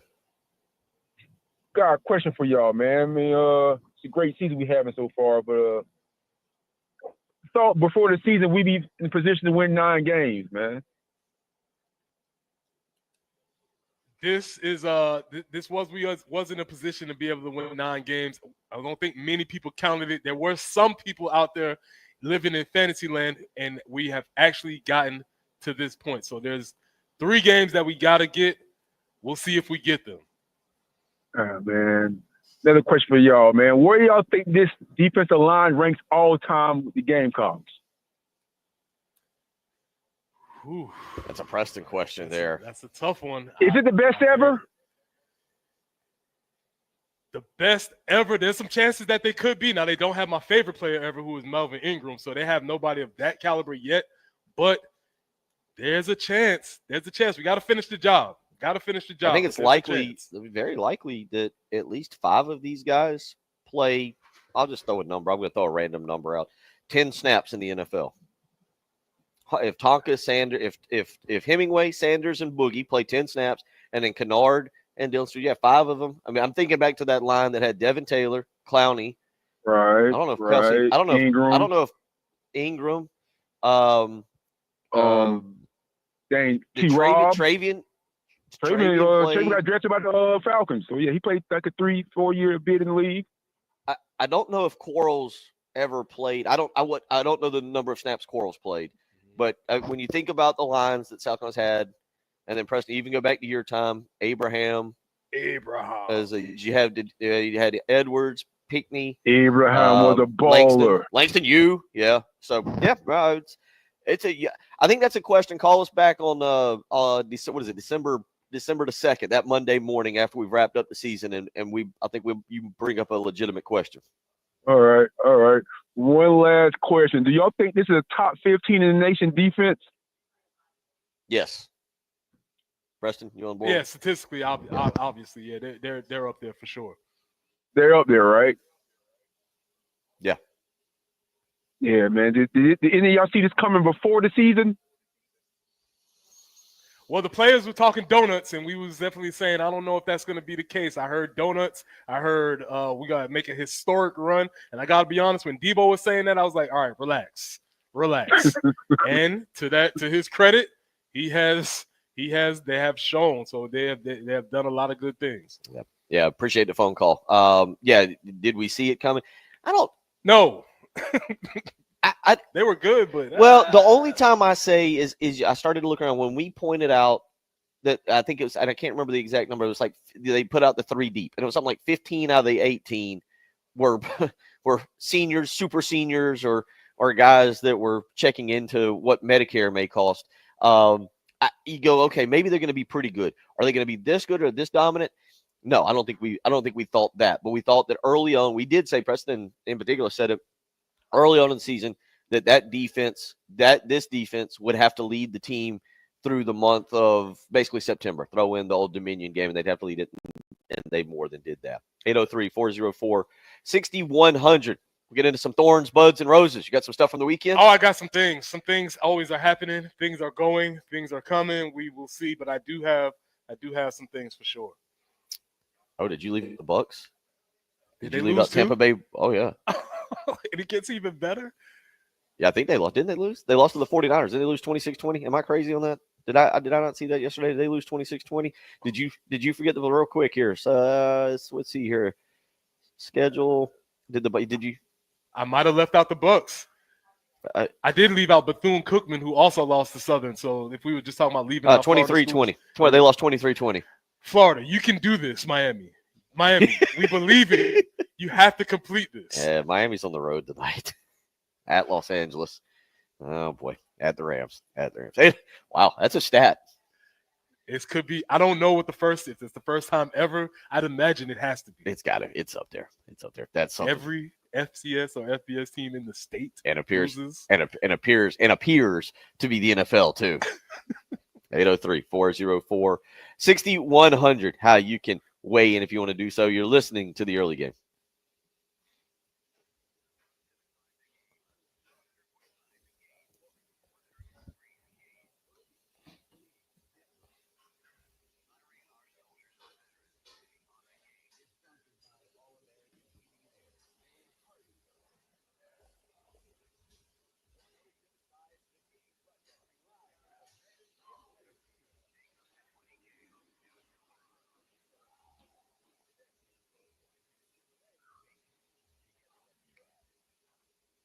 Bill Gunner for Old Timey Meat Market. Thanksgiving's just around the corner. You need to make sure you've got your turkey, you got your stuffing, you got everything you need. And guess what? Old Timey Meat Market has you taken care of. Now, they take care of me each and every weekend. We got obviously another home game this weekend, so that means I'll be making my daily trip over to Old Timey Meat Market, picking up some delicious bacon cheddar burgers, maybe some nice steaks for the weekend, maybe some chicken skewers. I don't know. You never know when you walk into Old Timey Meat Market. Their selection is so incredible. Their prices are so great. You just might walk in and pick up 4 or 5 different things. That's the awesome thing about Old Timey Meat Market and their 3 locations, whether it's the Lexington store, the St. Andrews Road store in Irma, or the South Congaree store. When you walk in, not only are you going to be treated like you're one of the family members of Old Timey Meat Market, they're going to make sure you get the absolute best deals and absolute best quality cuts of meat. So go visit one of those 3 locations, St. Andrews Road in Irmo, South Congaree, or the Lexington store. Stop by Old Timey Meat Market today. Tell them Bill Gunner sent you.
Coffin Road at Presley Street, an accident there. Also, Highway 1 at Brickyard Road.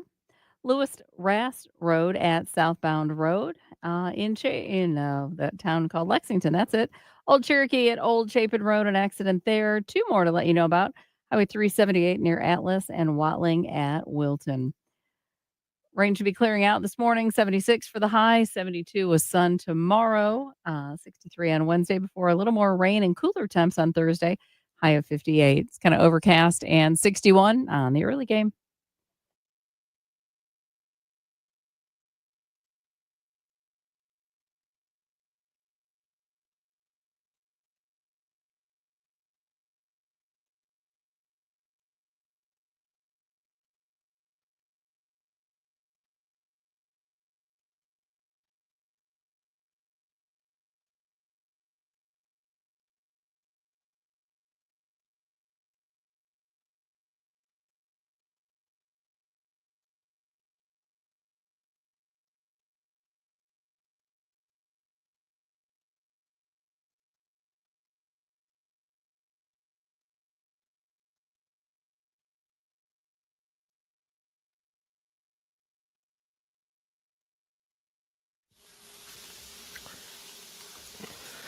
8:19 as we are live from Charwood Golf Club, the 27th annual LC Lucas Memorial Tournament today out here to honor Veterans Day. I honor all the veterans, including Mr. Lester LC Lucas, who was a World War II Navy veteran himself and who this tournament is so fondly created in memory of. And I think this is the 4th or 5th year. We're always thankful for when the great folks at Charwood remember to come and let us in early in the morning. Whereas the first year we did this, we did the first hour outside and it was cold.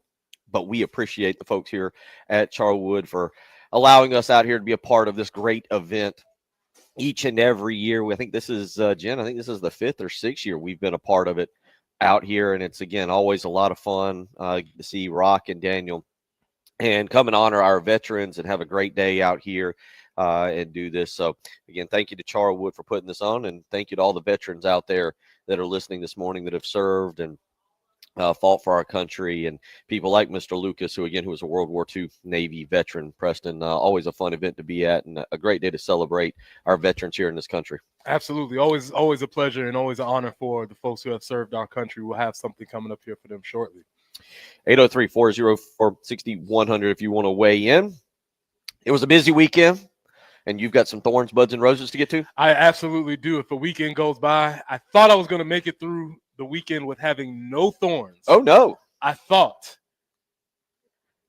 And then people got to open their mouths. Jen, let's hit the music. It's time for Thorns, Buds, and Roses with Preston Thorn on the early game. 107.5, The Game. All right, y'all. Great weekend for the Gamecocks. Great weekend for everybody involved. Conversely, very bad weekend for the state of Florida, but oh well. Who cares? Thorns. I need my people in administration to act like you are in administration. Let's start at the top. Utah AD, what are you doing? Oh, you don't like this? No, I don't. Oh, Take your complaints to the people who can solve them. Don't get out here and cry and moan because a call didn't go your way. I am tired of people always reverting to they cheated, it was rigged, they stole it from us. No, they didn't. You lost. Just like we lost against LSU. It happens. It's a game. It's a sport.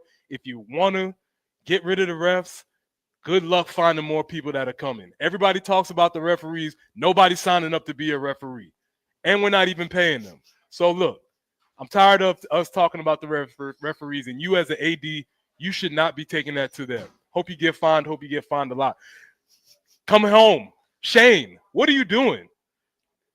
After a big ball game, all you can do is go after a measly beat writer for the new local paper, but you don't listen to the noise outside. That was from last year. You brought up an article that didn't even mention it. That wasn't even that harmonious.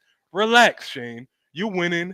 Go home, take your win, celebrate. You don't have to rub your face in. A local journalist who is trying to write an article because they have a deadline. Relax. Bringing it closer. Hey, fans. Just because you paid a little bit of money don't mean you get to throw stuff on the field. You throw stuff on the field, you should never be allowed back. That goes for Texas Tech. That goes for Texas. Or whoever wants to throw things on the field, don't come if you're throwing things on the field. We're getting ridiculous in a civil society. Buds. Oh, okay. Did we plan an offense? Is our offense like the bamboo plant that stays on the ground for 5 years and then one day it bursts on the scene? Because, Bill, I'm going to tell you, Texas A&M, 530 yards. 0 sacks. Vandy, 452 yards, 0 sacks. Is something happening with this offense? It looks like it's clicking. It looks like they've figured something out there. Possible bud on the offense. To be determined. Everything is going in the right direction. Obviously, last for the roses, we need 11 roses, Bill. I need 11 roses, and it's obvious. 11 roses for Veterans Day. Oh, okay. 11 roses for our veteran. 11-11. It's a special day, a special time. We obviously know these people have served and sacrificed and protect our family, our future, and most importantly, our freedoms.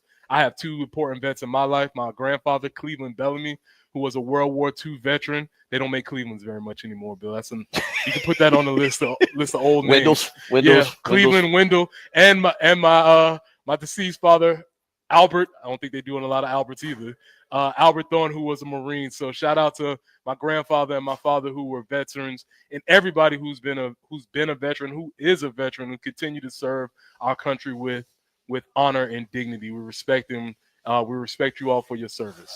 Bill, those are our Thorns, Buds, and Roses. Okay. All right. That was some strong thorns. Yeah, man. I don't like it. I don't like it, man. What happened to Kuth? I mean, let the idiots act how they're gonna act. But if you're in a person in administration, you can be frustrated, but you have the power to take that to somebody. I don't like this idea of just we got that game stolen from us. So let me go back on that for a second. I went down a path Saturday morning. Somehow ended up down a path reading about this Utah BYU rivalry and everything that's a big one there. Yeah. Because we're East Coast and because honestly, they haven't played, I'm going to say big boy football. And by that, I mean big conference football, but they've played each other. I didn't realize how much dislike there is in that, as they call it, the Holy War. Yeah. Like I've seen a couple of the games, but I've just never so I started reading about it and I didn't, again, these two programs, it's fair to say hate each other. Absolutely. So 10-15, I'd marked it on the calendar. I was like, oh, man, I'm going to try and catch, a half of this game or catch a little bit of this game. I was asleep by the second quarter of the Alabama-LSU game, so I definitely didn't make it. But I saw it the next day, and, yeah, I mean, this is like Utah has their chance to win. If you haven't seen it, maybe we'll get the audio here and let you listen to what the Utah athletic director had to say. Very pointed. I will be interested to see if the Big 12, what they do. Oh, they dropped the hammer on them. Where this kind of goes, but I think there's a lot of people probably disagree with you on that one. Good for them. I don't would care. Probably say, nah, we like that our AD stood up for us in this situation. Nah, you can't do that, man. You're supposed to be an official. You're supposed to be somebody who handles yourself with a certain level of dignity and class, and that does not. Yes, you can be disappointed. Yes, you can file a grievance, but because now you're starting to question the sanctity of the game. You're starting to question the integrity of the game. And if this game is a cheat, why wouldn't the next game be? And why would there be motivations for them to do that?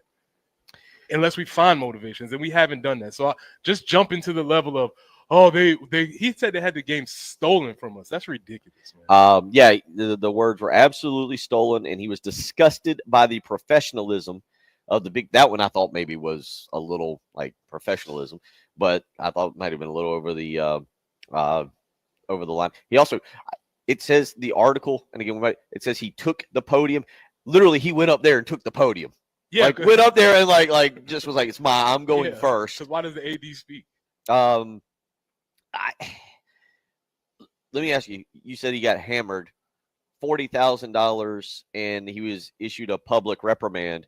Is $40,000 enough in that situation? I mean, I don't know he makes a lot of money, I'm sure.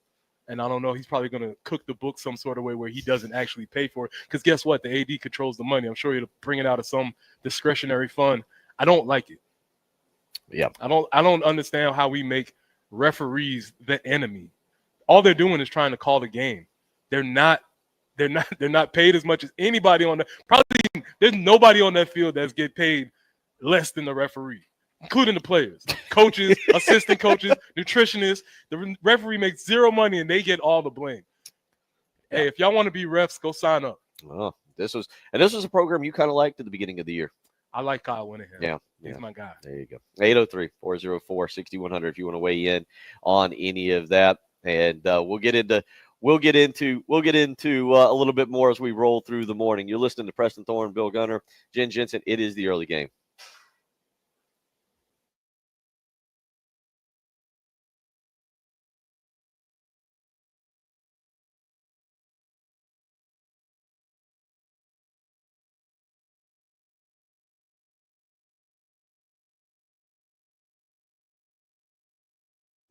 It's Jen for CHW Cabinetry in Lexington. All the demolition that we had to do in our kitchen last year had to install all new cabinetry, and they were so great in helping us pick out accessories and figuring out the layout, the design, and everything. And then we got that photorealistic rendering that helped us picture the kitchen before it was finished, and that helped us when we had to figure out everything else as far as floors and backsplashes and all of that.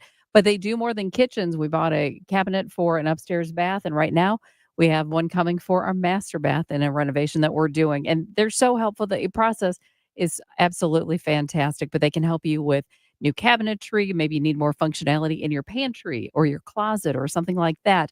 I encourage you to visit chwcabinetry.com or call them at 803-520-6837. And of course, be sure to tell them Jen Jensen sent you. CHW Cabinetry, locally owned, women owned business, passion from inspiration to installation.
In Chapin, we have a report of a tie-up Amex Ferry Road at Lake Tide Drive. Also an accident, Kaufman Road at Presley Street, Lewis Rast Road at Southbound Road, and in Lexington, Old Cherokee at Old Chapin. The rain pretty much clearing out, and 76 is what we will have for the rest of the day or for a high today. Sunny tomorrow and Wednesday, 72 tomorrow, 63 on Wednesday. Cools down a little bit more for Thursday. 58 is what we're expecting with some rain on that Thursday, but currently overcast and 61 on the early game.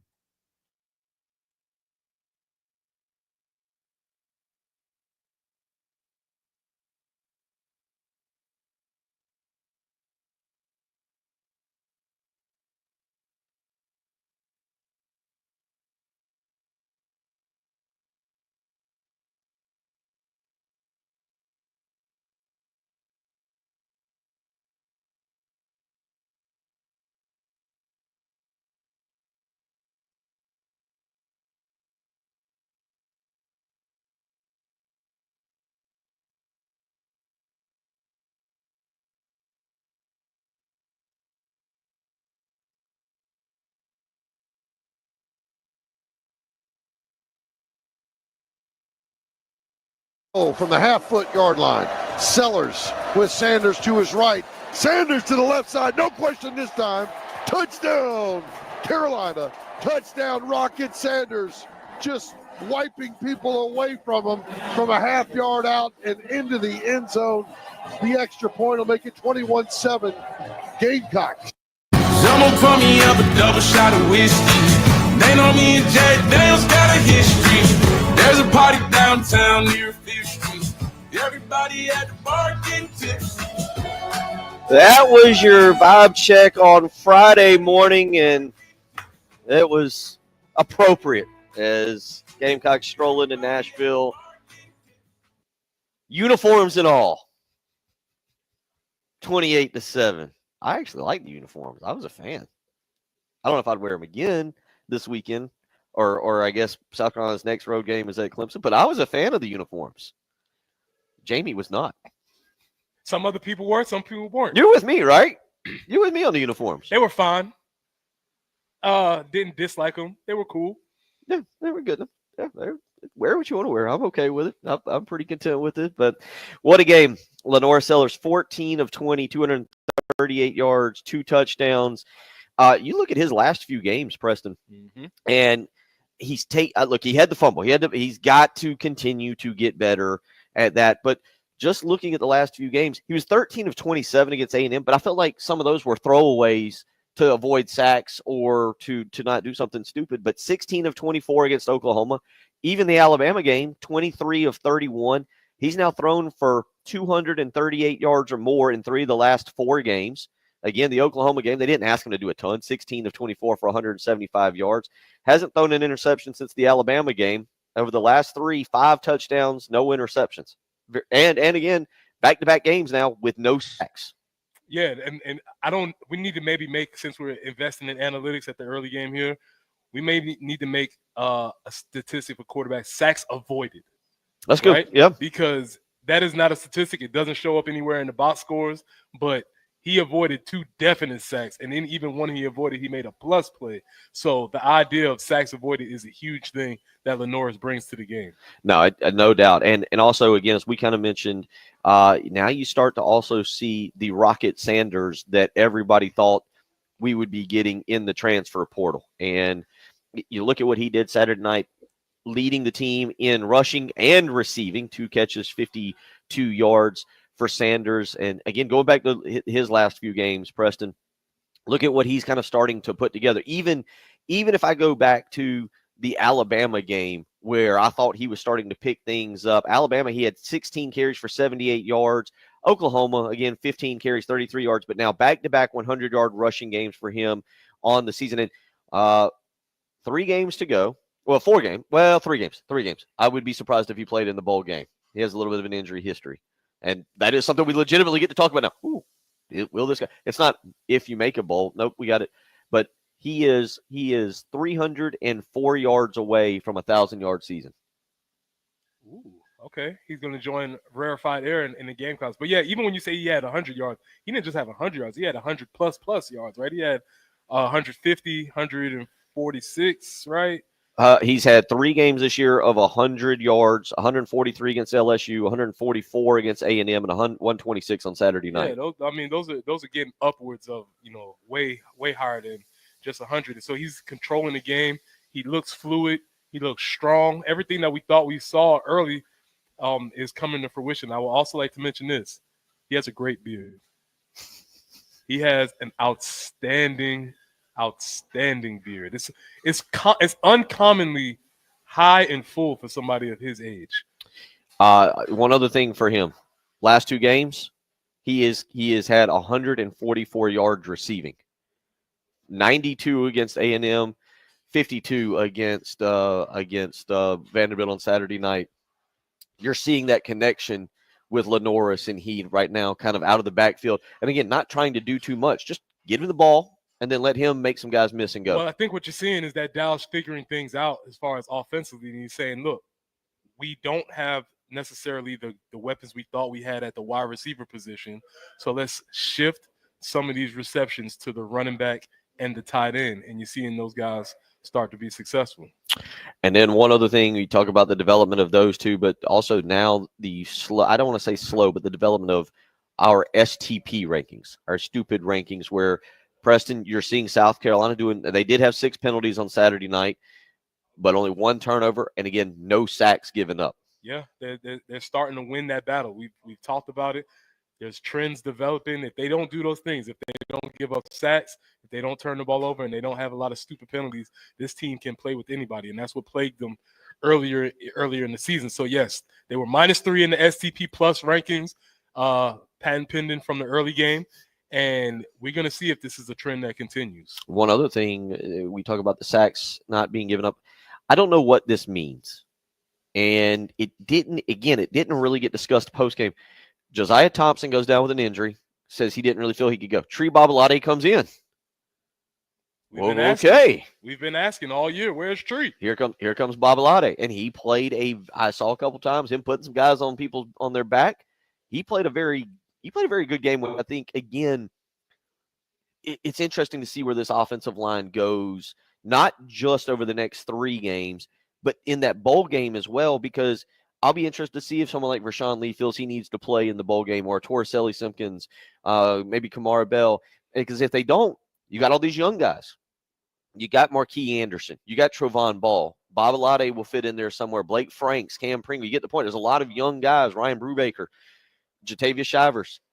That's their chance to go out and play a game and play a legitimate game and see what it's like to have to prepare as starters and have to prepare for next year when, by the way, they open for Virginia Tech next year in Atlanta on either Sunday or Monday night. So just like it's a lot easier to call plays when you have people that can make explosives, it's a lot easier to block for people that can make explosives. That play that Rocket, the first touchdown, I believe it was, he hits, it's one-on-one with him and the safety in the hole. He hits him with what is called the dead leg. Did you know that's what it was called? I did not. The dead leg. He hits him with a dead leg, a little bit of hesitation, and he houses it. And instead of it being a 7-yard gain, it's a explosive play, multiples of 20. And now all of a sudden you're saying if we can just get our guy to the second level, we don't have to do everything. Let's just keep him clean for a little while. So that makes blocking a lot easier. 803-404-6100. Boy, you got some feedback here on your Utah take. Mac, on our live stream, where you can go to our live stream, the Game TV radio. Mac says, preach. And then this is why Preston is my man. Ref haters can kick rocks. Appreciate it, Mac. Go to our text line, however. Texter weighs in. Preston's take on the AD was wrong. These refs shouldn't be allowed to go peacefully into the ether when they screw up, and there never be accountability. Railing against the machine is the right call. No. You are the machine. The refs are the workers. What are you going to take away that hot dog they eat at halftime? They're not going to get the little per diem that they get. I think you might have those roles mixed up. Courtney, your buddy, your former teammate, Courtney Levin. I agree with the Utah athletic director, especially after getting burnt by officials in our LSU game. I don't know if I see a strong difference between the two, and I would have loved to see Ray Tanner call them out directly. It's your own teammate there. And then this texter, college refs, this is LJ. College refs make plenty of money, Preston. College basketball refs, for example, make around $2,000 per game plus travel expenses. I don't know if that's plenty when we're talking about how much money is coming into the game. Let's pay them like the professionals that we think that. Let's value them the way we value everybody else who's involved in this profession. I still stand by it. They make $2,000 per game. They're still making less than everybody else who's involved in this whole product. So I don't know about what plenty means. 803-404-6100 if you want to weigh in on that with Preston Thorns' hot take as he took the Utah athletic director to task. Maybe we'll see if I can get that audio to Jen, let you hear it for yourself, and you can make that decision. Live from Charwood Golf Club, the L.C. Lucas Memorial Golf Tournament, 27th annual L.C. Lucas Memorial Tournament today, honoring all our veterans, including Mr. Lucas, who was a World War II Navy veteran. We'll talk with Rock Lucas when we come back. You're listening to the early game.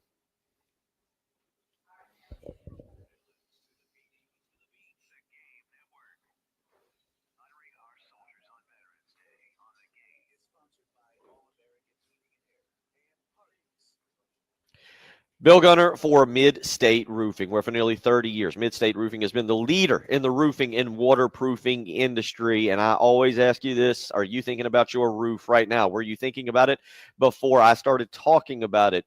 because you probably weren't. Let's be honest. Not many people go around thinking about their roof 24 hours a day, 7 days a week, and whether it's going to hold up in a heavy rainstorm. You know who does? Mid-State Roofing. That's right. That's why they've been the leader for nearly 30 years, because 24 hours a day, 7 days a week, Mid-State Roofing is ready to help you with a maintenance contract. All you got to do is give them a phone call. You'll speak with an on-call technician or a Mid-State Roofing employee. 803-356-1919. Again, that's 803-356-1919. Again, 24 hours a day, 7 days a week. You call Mid-State Roofing. Someone is there to help you with a maintenance contract, so don't wait a day longer. If you've got a leak, let Mid-State Roofing take a peek.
Golf Club, where it is the L.C. Lucas Memorial Tournament, 27th annual. Rock Lucas just wandering through here. What was that he just had? It looks like it was a fighter helmet from Circle World War II era. It was really cool. Yeah, his father, Lester L.C. Lucas, a World War II Navy veteran. And again, thank you to all the veterans out there today for serving our country, for giving us the opportunity to sit here and talk something dumb and silly like uniforms. Uniforms at the game. What should they wear? Jamie Bradford was having none of it this morning. And this is why this is a wonderful conversation, because we can go on both sides of these conversations. You can care about uniforms or you can't. And the only reason we're able to have this conversation is because they won. Right. That's a good point. Yeah. Because we would not be talking about this if they lost. No, if they lose that game, we're not sitting here discussing uniforms. But when you win handily, methodically. Were you surprised by that? I picked 20-7. I said 20-7. I didn't think the offense would. I'm a little surprised that the offense looked as good and as crisp as it did, and it seems to be snowballing. Yeah, I'm gonna have to recalibrate what I see when I look at the offense, because I think I'm still waiting for the things to go wrong, and they're not, and they haven't been for the past 2 games. And so, yes, I was surprised, but maybe going forward, maybe I shouldn't be. So, were you surprised though that this was is it fair to say easy as a victory? Is it? And they were bopping Pavia around left and right. You knew it was a matter of time before he had to leave the game. I wasn't surprised by that, because I do think our defense is elite. And just looking at the statistics, Vanderbilt's offense was not good. And I told you off air, Pavia was as advertised. He did everything in his power. He made people miss. He scored touchdowns. He played a tough game. They just didn't have enough for our defense. No. And we brought up a little bit about South Carolina still being 1 week off of the bye against Vanderbilt, who was playing their 6th straight game. And I did think as that game wore on, you saw more and more of that. And look, I don't know if we've heard it, but Preston, you're watching with an eye of having been on the field and knowing what a physical football game is like. It does. I don't think South Carolina gets enough credit. And you and I both questioned it last year. We said something about Luke Day, and we questioned the strength.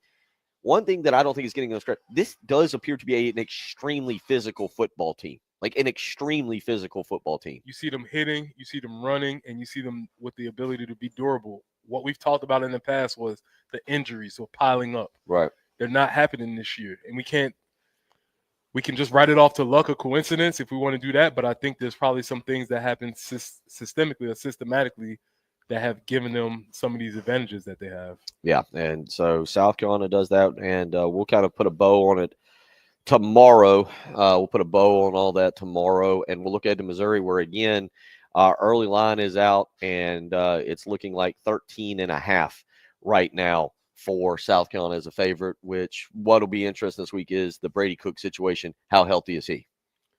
Bill, you don't know how long I've been waiting for this game. We got over the Kentucky hump, and we've taken 3 straight from them. 4 technically, because they had to forfeit one a couple years ago. It's a hump game.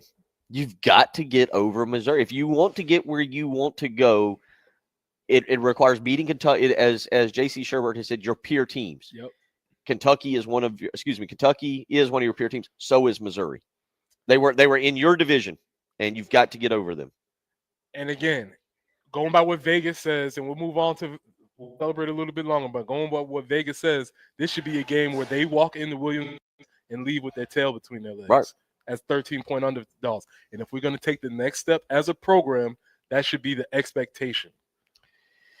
We know what Wofford will be, and we'll address that next week. And look, South Carolina's playing well enough now that I think we can safely be like, I don't think they're going to lose that one. What I will say is, you finished that. Everything is in front of you. We got a couple questions this morning. I don't think now it'll be interesting tomorrow night with the college football playoff rankings release. South Carolina will be in there, but I don't think they'll be behind them. I don't think 9-3 gets South Carolina to the college football playoff. I don't. Expand it. Get it to 16. 25 now. 24. 24. Are we on the bubble right now? Possibly. First in. I'll first say it again. No, but I don't think the chances are 0 right now. The E is not next to South Carolina's name.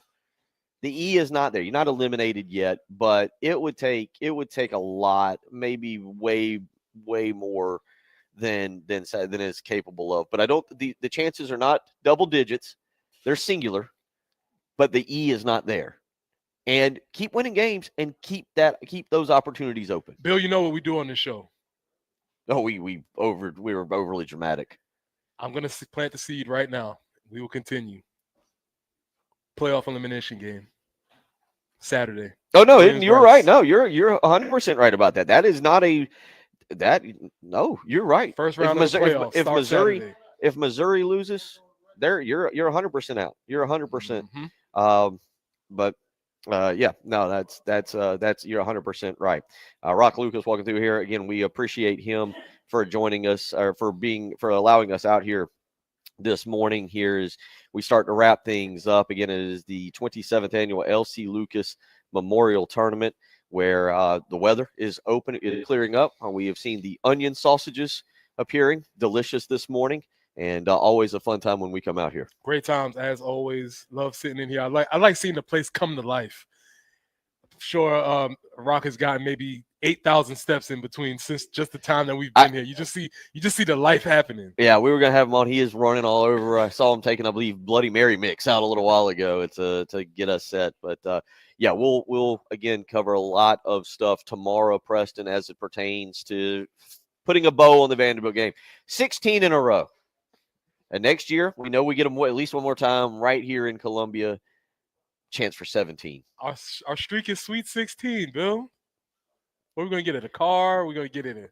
What do you get for Sweet 16? I'll say it. My 15-year-old daughter, my 12-year-old son. They've never seen Dad cry after a Vanderbilt loss. Good for them. Thank you again to everyone at Charwood. Appreciate y'all.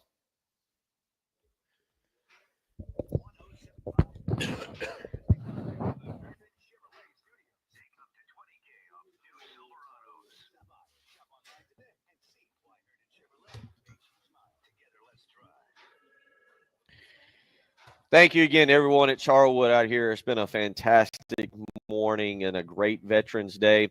I know some people who are always happy about Veterans Day because they love their country, and that is Love Chevrolet. I-26 in Harbison between Lowe's and Frankie's Fun Park. And Love Chevrolet has taken care of their customers for over 30 years, making sure that they are the #1 volume Chevy dealership right here in the Midlands. So if you're looking for a new car, truck, or SUV, it's time for you to get out to Love Chevrolet today, whether it's the $1,000 low price guarantee or whether it is the 14 acres of brand new Chevys. Love Chevrolet has got you taken care of. So make sure you stop by today. Check out that great sales staff. Check out that the great selection of vehicles. Tell them